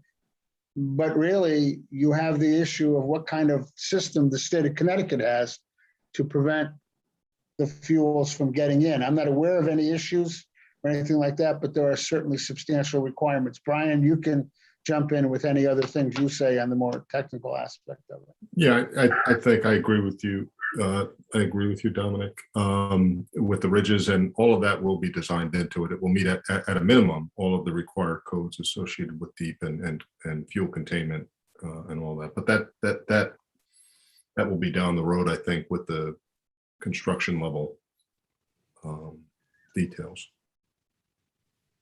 Okay, sometimes it's better when the public inquires to at least voice it at a public hearing, so Sure. they have an understanding that it's being addressed and being addressed correctly. Absolutely. Thank you. Okay.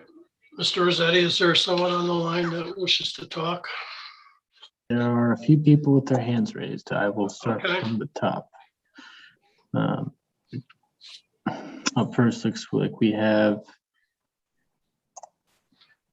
Tina Pink. Tina Pinkett. If you could say your name and address for the record, please. Yes, can you hear me? Yes, we can. Okay, my name is Tina Pink, Tina, last name Pink, Pinke. Thank you for letting me comment. My husband is Dr. James Pink. He currently is not able to attend the meeting. He's at a surgery center meeting, but may be walking in here any second. So he asked me to speak on his behalf. Also, I'm speaking as an employee of the medical building that abuts this proposed property. And I guess I could say really our number one concern is the traffic. So currently, I've worked at the building for 30 years and watched the traffic increase tremendously over the 30 years. And it is, especially at 5 o'clock in the evening, almost taking your life in your hands, trying to get out of Cott Street onto Bridgeport Avenue, especially if you desire to go north. So I'm very concerned about the exit from this service station onto Cott Street, which is a very tiny, skinny street. And as it relates to Old Bridgeport Avenue and the sort of the complication we all have every single day navigating kind of a double intersection there, how tanker trucks are going to navigate in and out of that tiny street. We have patients, most of our patients are elderly patients with vision problems. So, we have a lot of concern about the traffic flow on Cott Street. I understand you mentioned the connection to the new extension of Constitution Boulevard, which will be great whenever that does happen. And I'm not sure the timing of both projects, but we have a great concern about, sight lines when you're down at the bottom of Cott Street and you do want to turn, say, to go north on Route 8, how even the trees you're proposing to be planted are going to obstruct our view. Currently, we have a real estate sign they decided to put down at the bottom of the street, which is obstructing our view. So we just have a lot of traffic concerns. Thank you.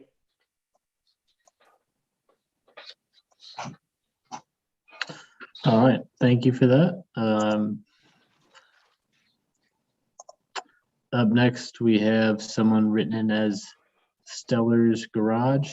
Again, if you could please, if you feel like the prior person has commented on something you would like to comment on, just say that you support what's previously been said and then add any additional material you'd like to speak to. Okay, you guys can hear me correct? We can. My name is Kevin Reichelt, and I am in Stellar's Garage building here. 110 Bridgeport Avenue. Definitely agree with the statement, the statement that was just made. There's a few things I'd like to add. Number one is, yes, definitely that drainage goes directly into Burying Ground Brook. And over the 30 years or so I've been here, actually since 1988, the water flow has increased substantially and the brook is an issue. Not only does it need to be addressed by all parties involved here, as well as the state and the town. It has gone neglected for a very long time. And it does overflow quite frequently now. The future development of the Moss property is going to create a major flood issue. And as everyone knows, this goes right through Howe Avenue, right down Center Street. So there doesn't seem to be, I know they're putting some water retention in, but it's not realistic to today's water flow. And it won't capture all the water that's going to surge into the brook. The delivery areas that are there and proposed, being directly across the street from Bridgeport Avenue Shell, the reality is you guys could drop whatever you want, but 18-wheelers are going to park on Bridgeport Avenue and unload cases of soda or whatever wares they are, because they're not going to pull into the parking lot and they're going to cause accidents. I also am heavily involved with towing throughout Shelton, our company, for about 71 years now. And I'm going to tell you, there's a lot of accidents in front of gas stations. Rear ends, there was just an accident in front of Bridgeport Avenue Shell within the last month of a car exiting the gas station with a Coca-Cola truck blocking their line of sight. And luckily nobody was killed, but it was a heavy accident, and they happen here quite often. The section I'm on in Bridgeport Avenue is 30-mile-an-hour zone. Where they're proposing is 45-mile-an-hour zone. So there's a lot less of a response time as far as braking, or to swerve around anything that's stopped. So that's a huge concern, because you are going to create a motor vehicle hazard. Basically, a safety of line of sight, the fuel delivery of backing up. Right now, fuel trucks back out onto Bridgeport Avenue from the gas station across the street, even though they can make a loop. They don't. It's human nature, and that's what's going to happen. They're still going, now they have to cross two lines of traffic. They're going to with this proposed location. I believe that's pretty much it. But the main concern is the water flow, the additional 8,000 square feet of water that's going to be collected every time it rains, whether it's an inch or, as we've had seen, 4 to 6 inches or 8 inches a day. It's a major concern.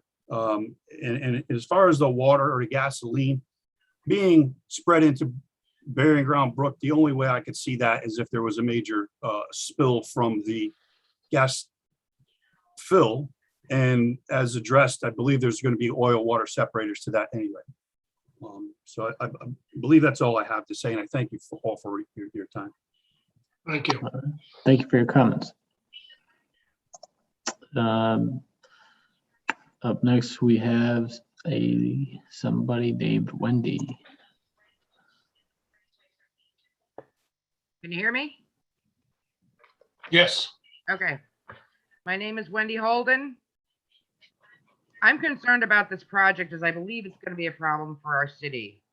I have over 30 years of being a store manager and a gas station in Fairfield.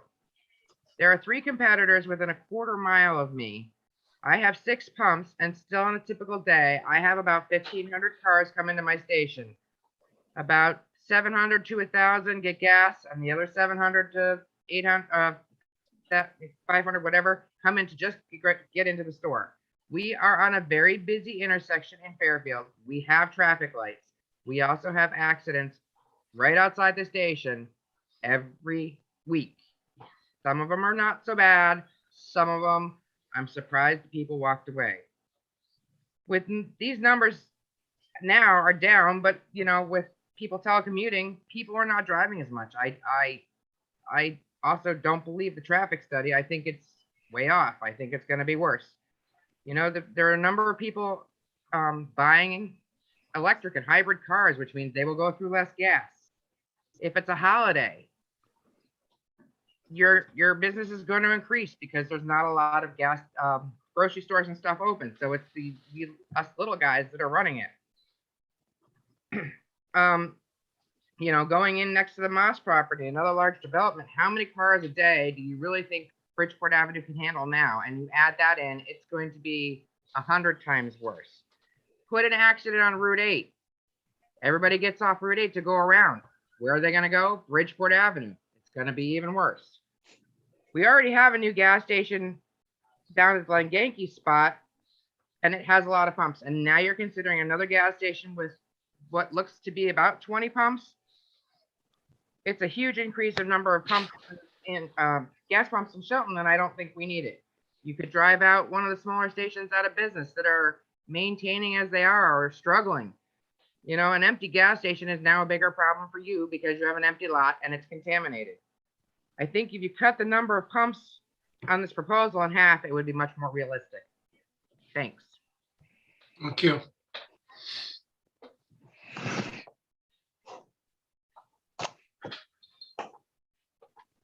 Mr. Rossetti, is there someone else?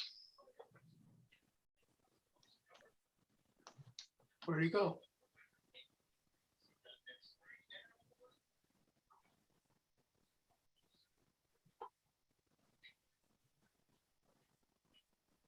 Did he leave us?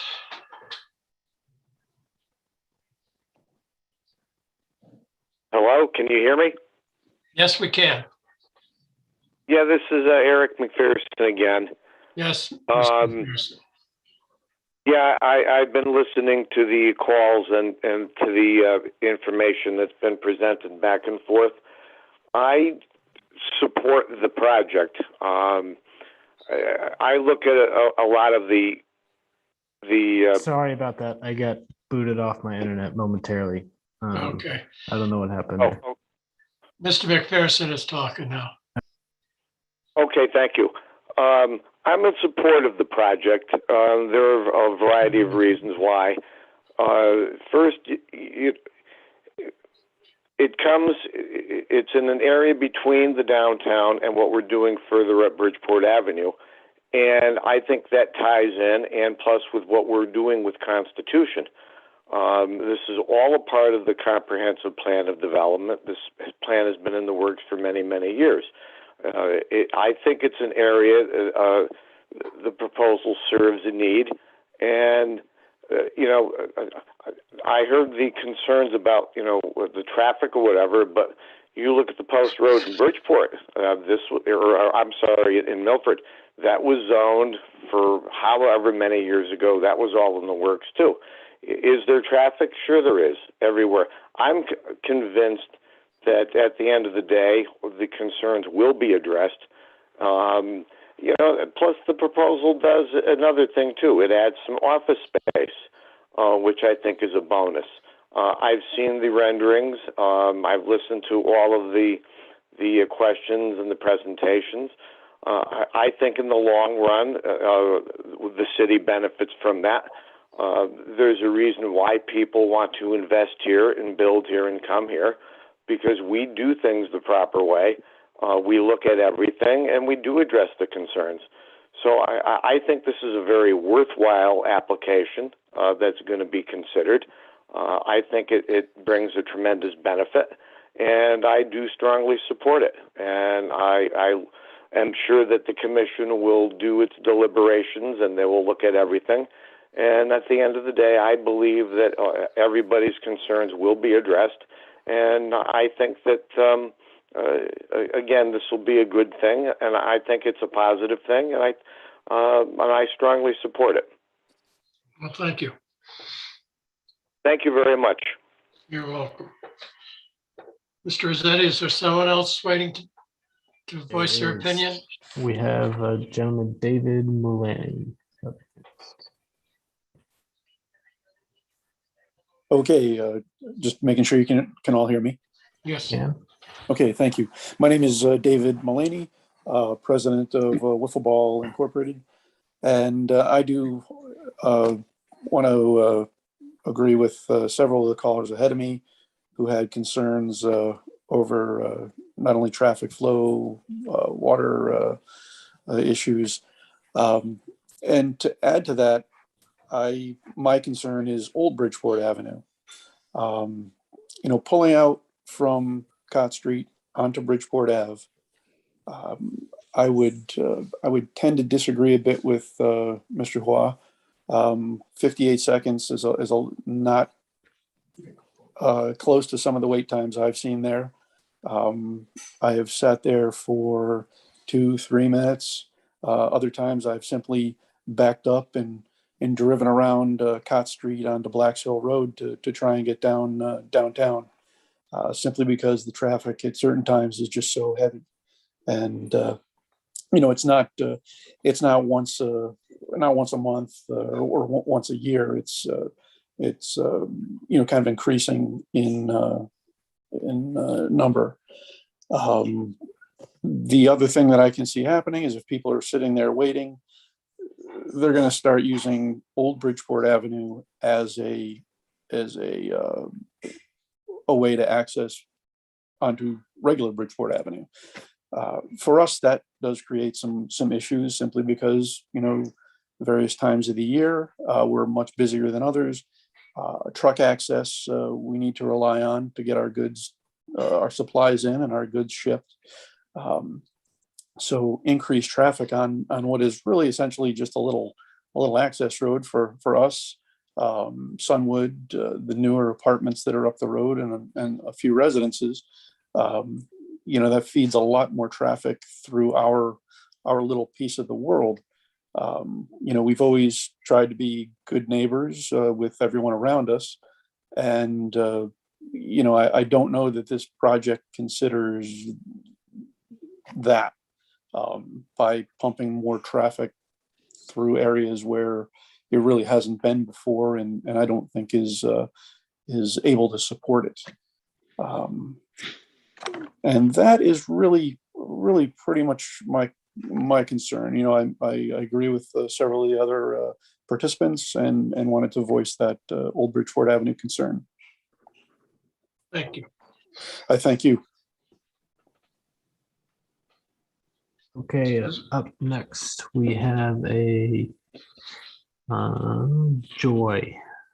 Okay, I just wanted to just interject again that if members of the public are asked to briefly indicate whether or not they are in agreement, and also do not repeat the same testimony that has been previously stated. So. Hi, this is Joy DeMarchis. I am a small business owner. I look at this property. I'm always in support of new development. I would like to state, though, very clearly that I've watched, I live here in this area, literally. This is a small four-way stop. And the reality is you've got small 2-lanes highway. That is ridiculous. If we're looking at this project and we're looking at future projects, Planning and Zoning Commission needs to take a strong, hard look and make the provisions that are necessary for water flow, for traffic, for environment. These are all major issues that need to be addressed before we can even proceed forward. I think that's the responsible approach. So as I said, I'm never against development, but really take a strong, hard look at this because there's smart development and then there's overdevelopment. That's not planned well. That's my feedback. Thank you, gentlemen. Thank you. Thank you. Okay. We have an Esme.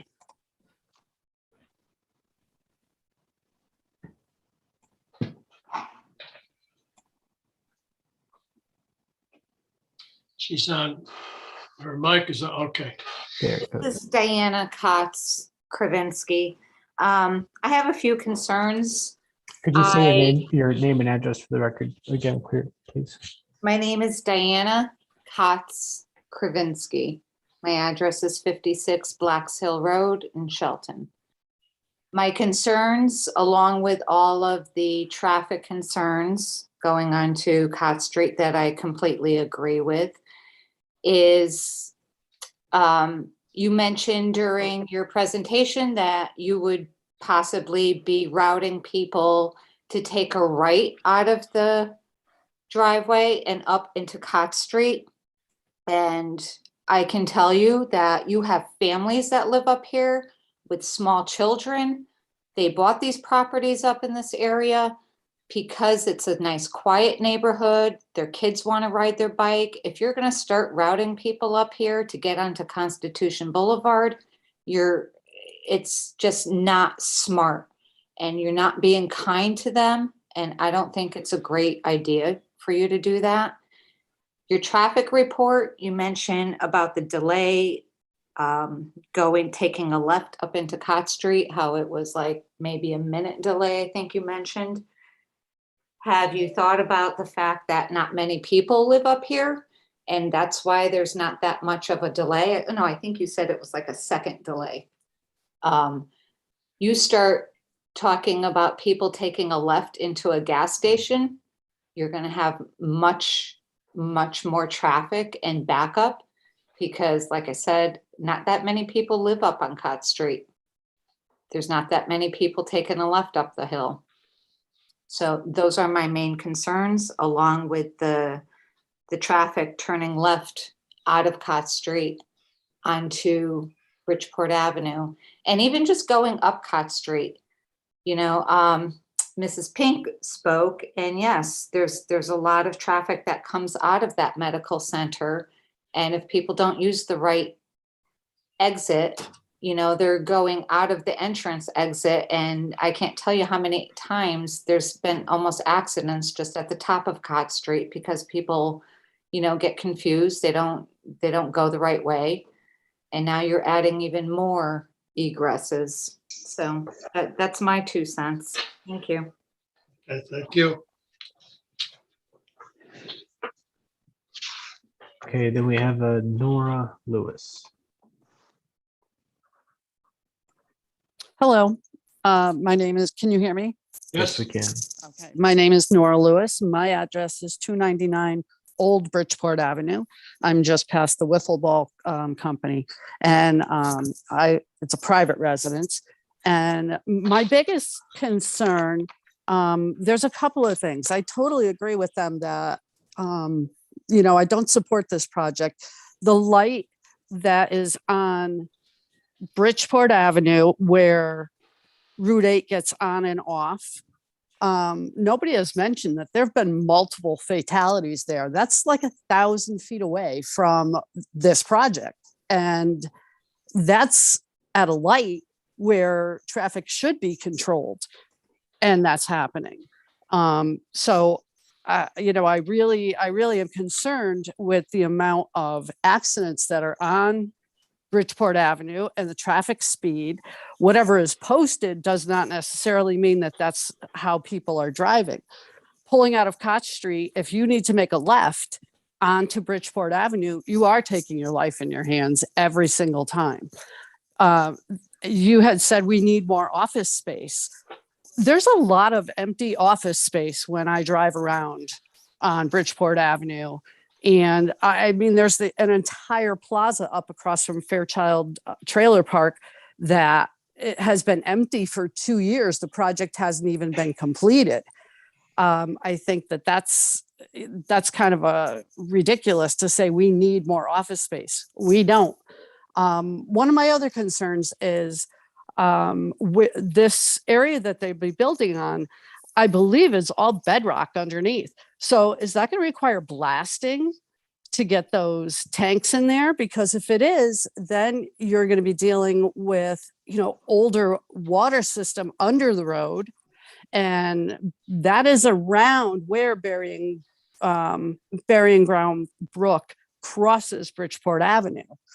So if there's any blasting going to be down there to get through the rock where they would need to put the tanks in, I think you may have a lot of troubles, and I would hate to see water mains get broken and whatever other damage could possibly happen. That's all I have. Thank you. Thank you. All right. We have a Richie.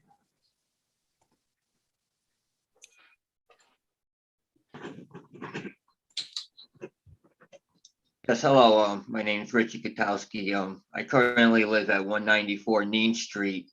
And, first of all, I support everyone's prior testimony regarding traffic. My concern is I currently work at the Gulf gas station, and I usually have to walk home down Bridgeport Avenue in late morning. And I haven't, just wondering if any thought has been put into the foot traffic that would be going into this gas station and providing them a safe area to walk in. You would be having people come down from up above, say, the homeless shelter or other businesses. It's really not safe for people that have to walk there at all. And that's, a big problem along Bridgeport Avenue. But my other concern is you want to put a gas station that's going to basically split two other gas stations. The profit margins in the gas station convenience stores are slim right now, especially one that's family owned and operated. And to put that there would be, a large financial hit for them. And I don't think it would be, it would just cut profits for everybody. I don't think this area of Bridgeport Avenue needs another gas station. Maybe up farther, up near Stop and Shop, one would be needed. But I think Lower Bridgeport Avenue has 3, and that's plenty. That's all I have to say. Thank you for listening. Thank you. Thank you. We have a Ahmed.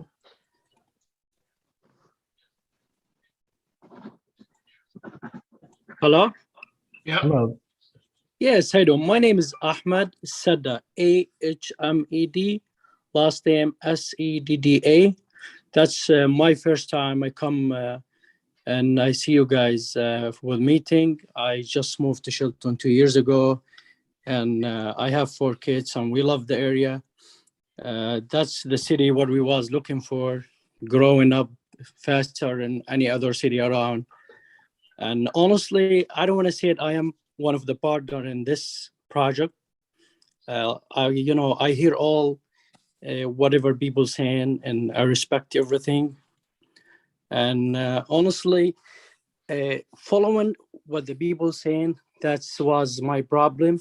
When my wife was driving, there's no gas station in Shelton. There is easy to use.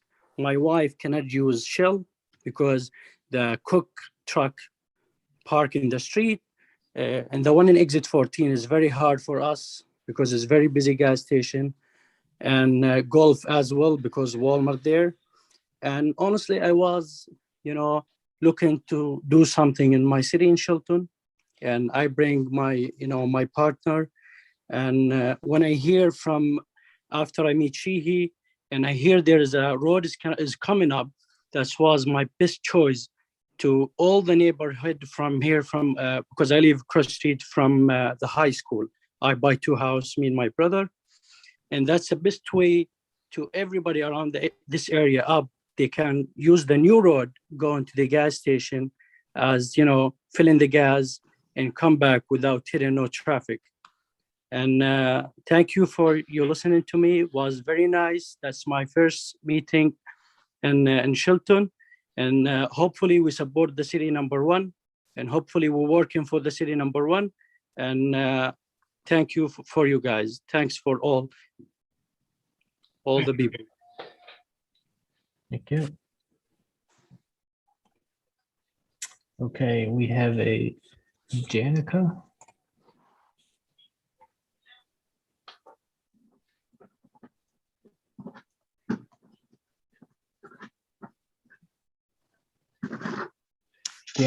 Janisa.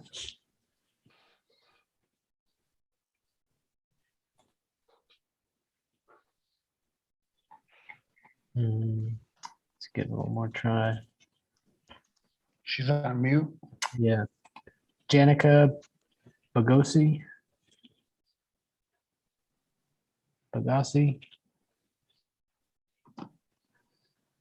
All right. Is there anyone else from the public that would like to comment? Please raise your hand on Zoom now so we can include your testimony. Okay, I see a Jeffrey.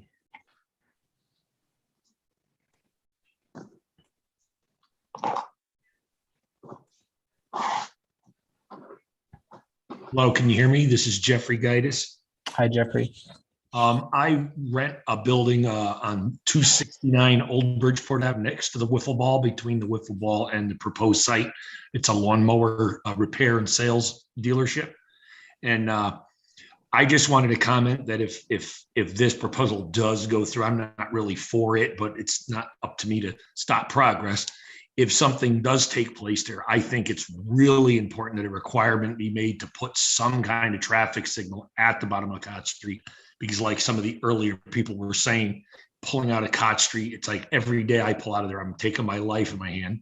And on many, many occasions from my office at my business, I've had to call 911 to report car accidents. It seems, maybe I'm exaggerating, but it seems like at least once a month, maybe sometimes every 2 weeks, I'm calling 911 to report an accident at an intersection. And I've been there 26 years as of October 1st, and I haven't gotten one.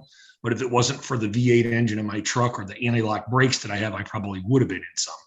So I think the most important thing to me is that you analyze how vehicles enter and exit there, and perhaps put a traffic signal. It might slow the traffic down, but keep people from getting hurt. So that's really all I wanted to say about it. So I think it's really important that we look at how traffic flows in and out of this. Thanks for your time. Okay, thank you.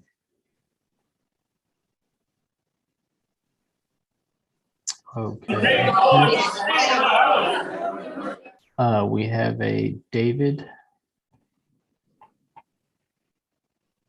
Hi, my name is David Bagassi. Can you hear me? We can. Yep. I live on Cott Street, 14 Cott Street. Just wanted to put in my 2 cents. I agree with really everyone that talked about the traffic turning out of from Cott Street onto Bridgeport Avenue. The intersection there is already dangerous, as people have mentioned. And I can't imagine the 3 entrances that have been proposed to the gas station, cars constantly coming out of all 3 of them in and out, along with the intersection that's already there. I think it's a large hazard, and I agree with the gentleman that spoke before that if there is going to be anything there needs to be some sort of signal. And in addition to that, I agree with Diana mentioning cars turning right in order to access the new Constitution Avenue. I'm one of the families that has a small child up that street. My neighbors have 4 children, and another couple just bought a house, and they have 2 children, and there's always kids riding their bikes, people taking walks. And I think we're going to be putting a ton of traffic onto our small, quiet street. And that's besides the matter of the Moss development, which is obviously a whole other topic that I have an opinion on. So that's my 2 cents. Thank you. Thank you.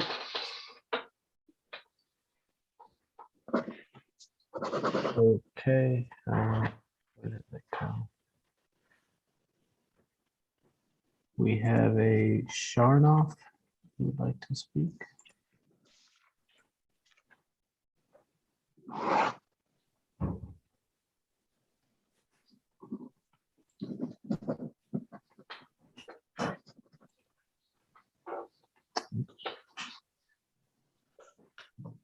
Hello, Mr. Sharnoff, Ms. Sharnoff.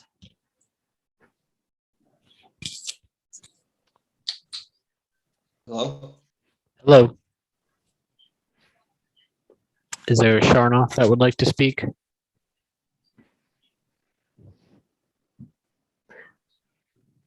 Last chance. Is there a Sharnoff that would like to provide any testimony? Okay. There is a Fernando Gonçalves.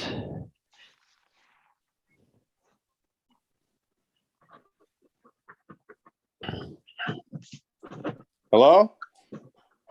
Hello, Fernando. Hi, can you hear me? We can. Okay, good. Hi, my name is Fernando. I'm on 115 Meadow Street. I'd like to speak in favor of this project. As long as it's tied in with the new Constitution Boulevard, I think it'll be an asset to the town. And the Planning and Zoning Commission has done a wonderful job here in Shelton in regards to the zoning, the way all the different projects are located. I'm sure you guys will do the right job, but once again, I'm in favor of this project. I think the town needs it. Thank you. Okay, thank you. I see the Sharnoff hand up again.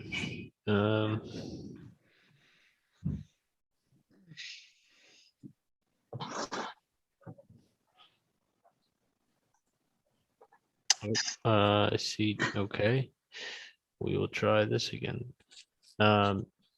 Tina, is there Mr. Sharnoff with you? No, this is Dr. James Pink. I am an owner Oh. on 9 Cott Street. I've been there now at the Shelton Medical Center. I've been there, I guess, for about 35 years or something of that sort. And yeah, I wasn't able to listen to much of what was going on because I was at a meeting of my surgery center. But I don't think anybody yet has mentioned anything about the condition of the road that comes from my building down to Bridgeport Avenue. And the fact that it's a very steep road, a very narrow road, and already a dangerous road, especially when there's snow and ice, which happens obviously a few times a year. We take care of patients who are generally between the ages of 50 and 100 years old. And they come down with various ocular conditions. They come down with chiropractic and mobility conditions, foot conditions. And I can tell you myself, I've almost had accidents several times just trying to get down the road when there's ice on there and there's no traffic opposing me with my all-wheel drive cars. Similarly, even with an all-wheel drive car, it's very hard to get up the road until it's really well plowed. And if you're going to add numerous additional potential cars, you're setting yourself up for a real accident problem there. And somebody at some point is probably going to get killed coming down that road or going up the road. So if you do anything, you need to improve that road at least and probably put another red light so that at least people don't go shooting into Bridgeport Avenue from Cott Street in inclement weather. It's not only snow and ice, it's also with rain. You slide down that road. And I can tell you, the patients coming out of our center are not in the best shape and their reflexes are down to start with. And you're going to add more traffic and you're going to have more accidents. Thanks.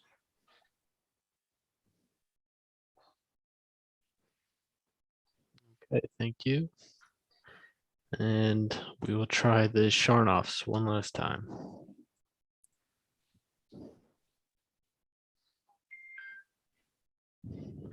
Hello.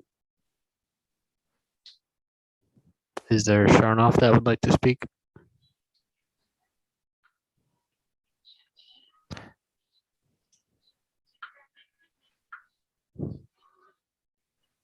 Is there a Sharnoff that would like to speak? Is there anyone else from the public that would like to speak that has not been heard already? Please raise your hand on the Zoom features.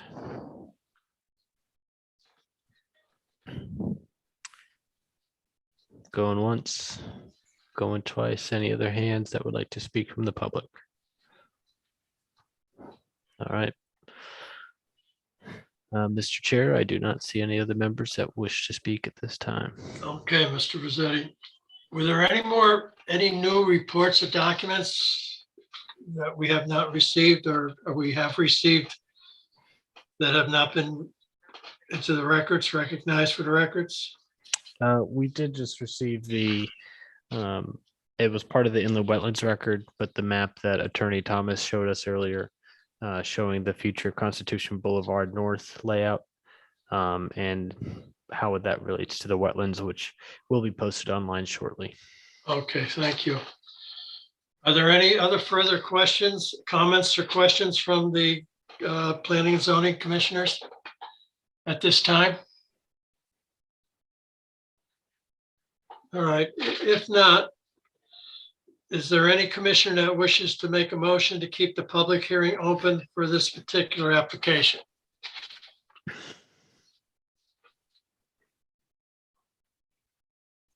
Hello?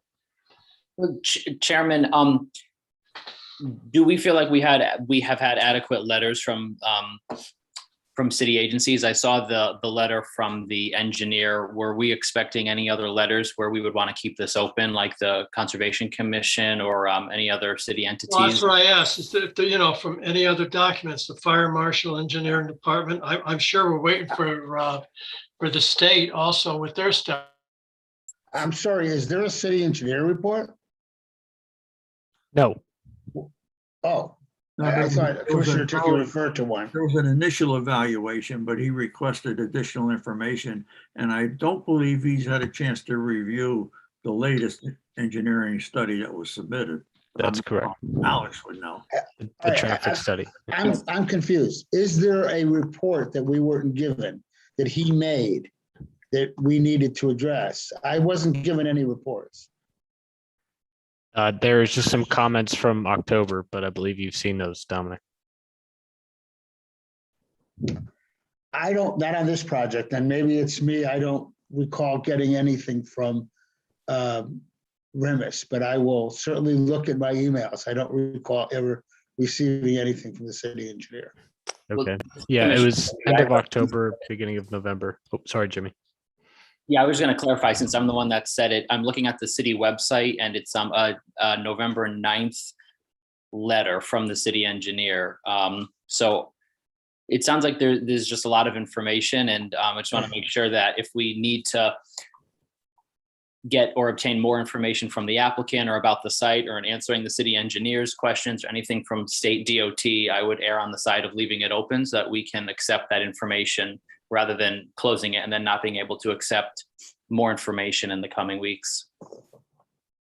I definitely agree with you. That's why I asked if there's someone that we So, could make a motion to keep the public hearing open. yeah, so Mr. Chair, I'd like to make a motion that we keep the public hearing open, please. Thank you. Is there a second? Commissioner Lasko seconds it. Okay, will be a roll call. Commissioner Lasko, Aye. Commissioner Ticky, Aye. Commissioner Amato. Commissioner Amato.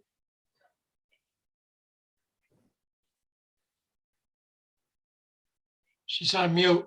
Oh, sorry, I don't know how that happened. Aye. Okay. Commissioner of Nafio Aye. and Commissioner Kelly, aye. All right, thank you very much. Will we be notified of the new date? Is there any anticipated new date so we can? It will likely be in, yeah, Dominic, we'll be in touch. But Okay. at best, end of December or middle of January. Dominic, when do you expect to hear from the state? Based on the conversations, I expect to get the initial reports from their departments. When you make this request, it goes to traffic engineering, drainage, and one other group, I can't think of it offhand. And the report was that the initial feedback was that it was okay. It was how it was going to be done. I was told that probably by the end of November, beginning of December, they would have that. Once that's done, the process of actually completing the breaking is a long term, but that doesn't relate to the zoning. In other words, once you're approved, then they want money from you to begin the process of the closing. Okay, so your discussions with the state then are relative to the curb cut location, design, number, as well as the breaking of the Well, the breaking of the non-access line is only in the area of the curb cuts. They're not going to break the whole non-access line. No, I understand. I understand it, but there's always a DOT review of a proposed curb cut. Right, and Is that happening as part of this process? That, yeah, actually in the due diligence, Brian McMahon, I know and Dennis have already talked to District 3. District 3 didn't have any issues subject to rights of way commenting on it. So yes, District 3 is part of the review process. For the curb cuts, obviously. And anything within the right of way. Would it be possible for the site engineer to incorporate some additional information showing the relationship to the future Constitution Boulevard construction? Of course, we can prepare an exhibit showing that. It would be helpful. If you look at and I believe it's on the survey map, so I just want to point it out to you. When this last piece of property was purchased from the state, the city exercised its option, not its option, but the city raised an issue. And if you look at it, there is negotiated, and we can submit at the next meeting or before the next meeting, the easements that were executed with the city. So there are 2 easements over the north end of this property that the city requested, went through an elaborate process with DiCarlo and Dahl, that are easements, for lack of a better word, I'll use slope, right? You know what I mean? It's for the city to be able to invasively cut the edge of this property for the purpose of Constitution Boulevard. Slope right. Yeah. They get the right to excavate, remove, and everything like that. And so that easement's recorded on the land records. I can provide a copy to yourself and to Alex for review, and it's accompanied by an easement map. And Commissioner Panico, if I may, this is Brian McMahon, Remington Mead, and I want to be responsive to your request. Are you looking for an exhibit that shows a slightly expanded viewpoint for the surrounding properties, including the Constitution Boulevard extension relative to the site plan that we're proposing? Yes, as a matter of fact, because of the traffic situation as well, knowing exactly where these roads are, where the nearby intersections are, et cetera, would be very helpful in a comprehensive manner. So it would be actually very nice to see from the existing Constitution Boulevard intersection down to the southbound ramp. So you from traffic signal to traffic signal. That's helpful. We can do that. Okay, great.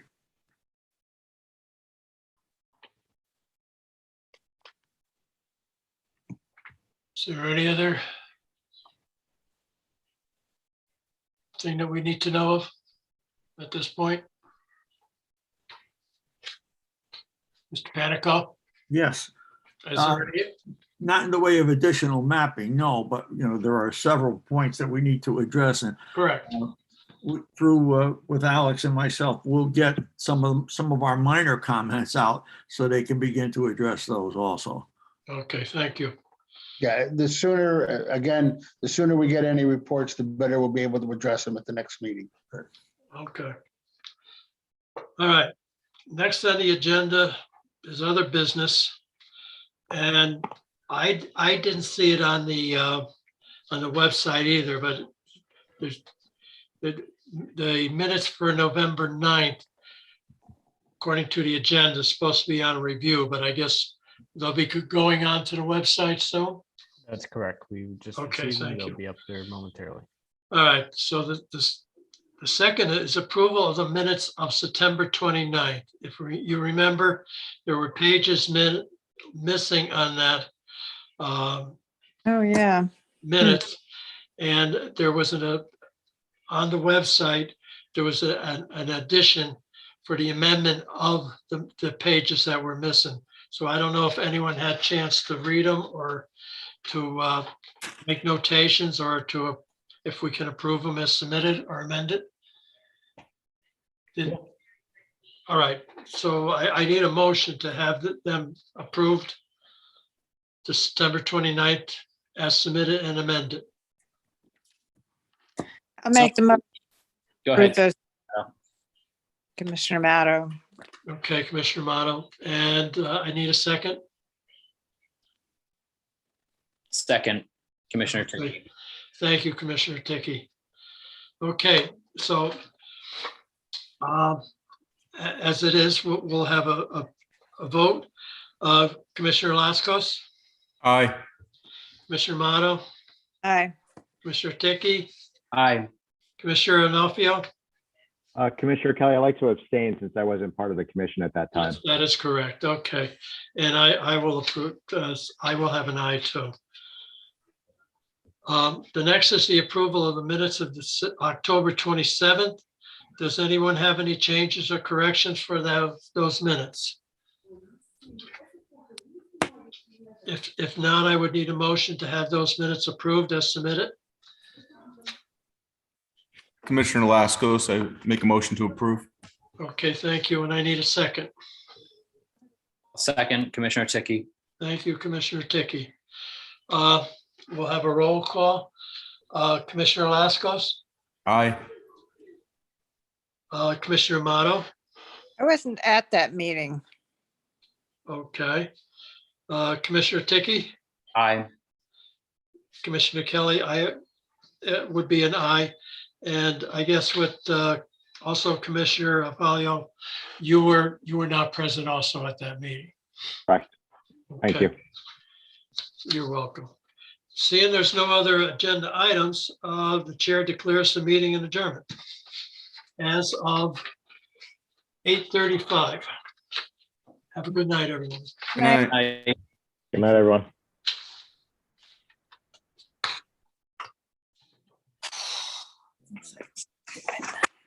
Good night, Tony, Charlie. Good night. Good night, Everybody Ken. else, Elaine.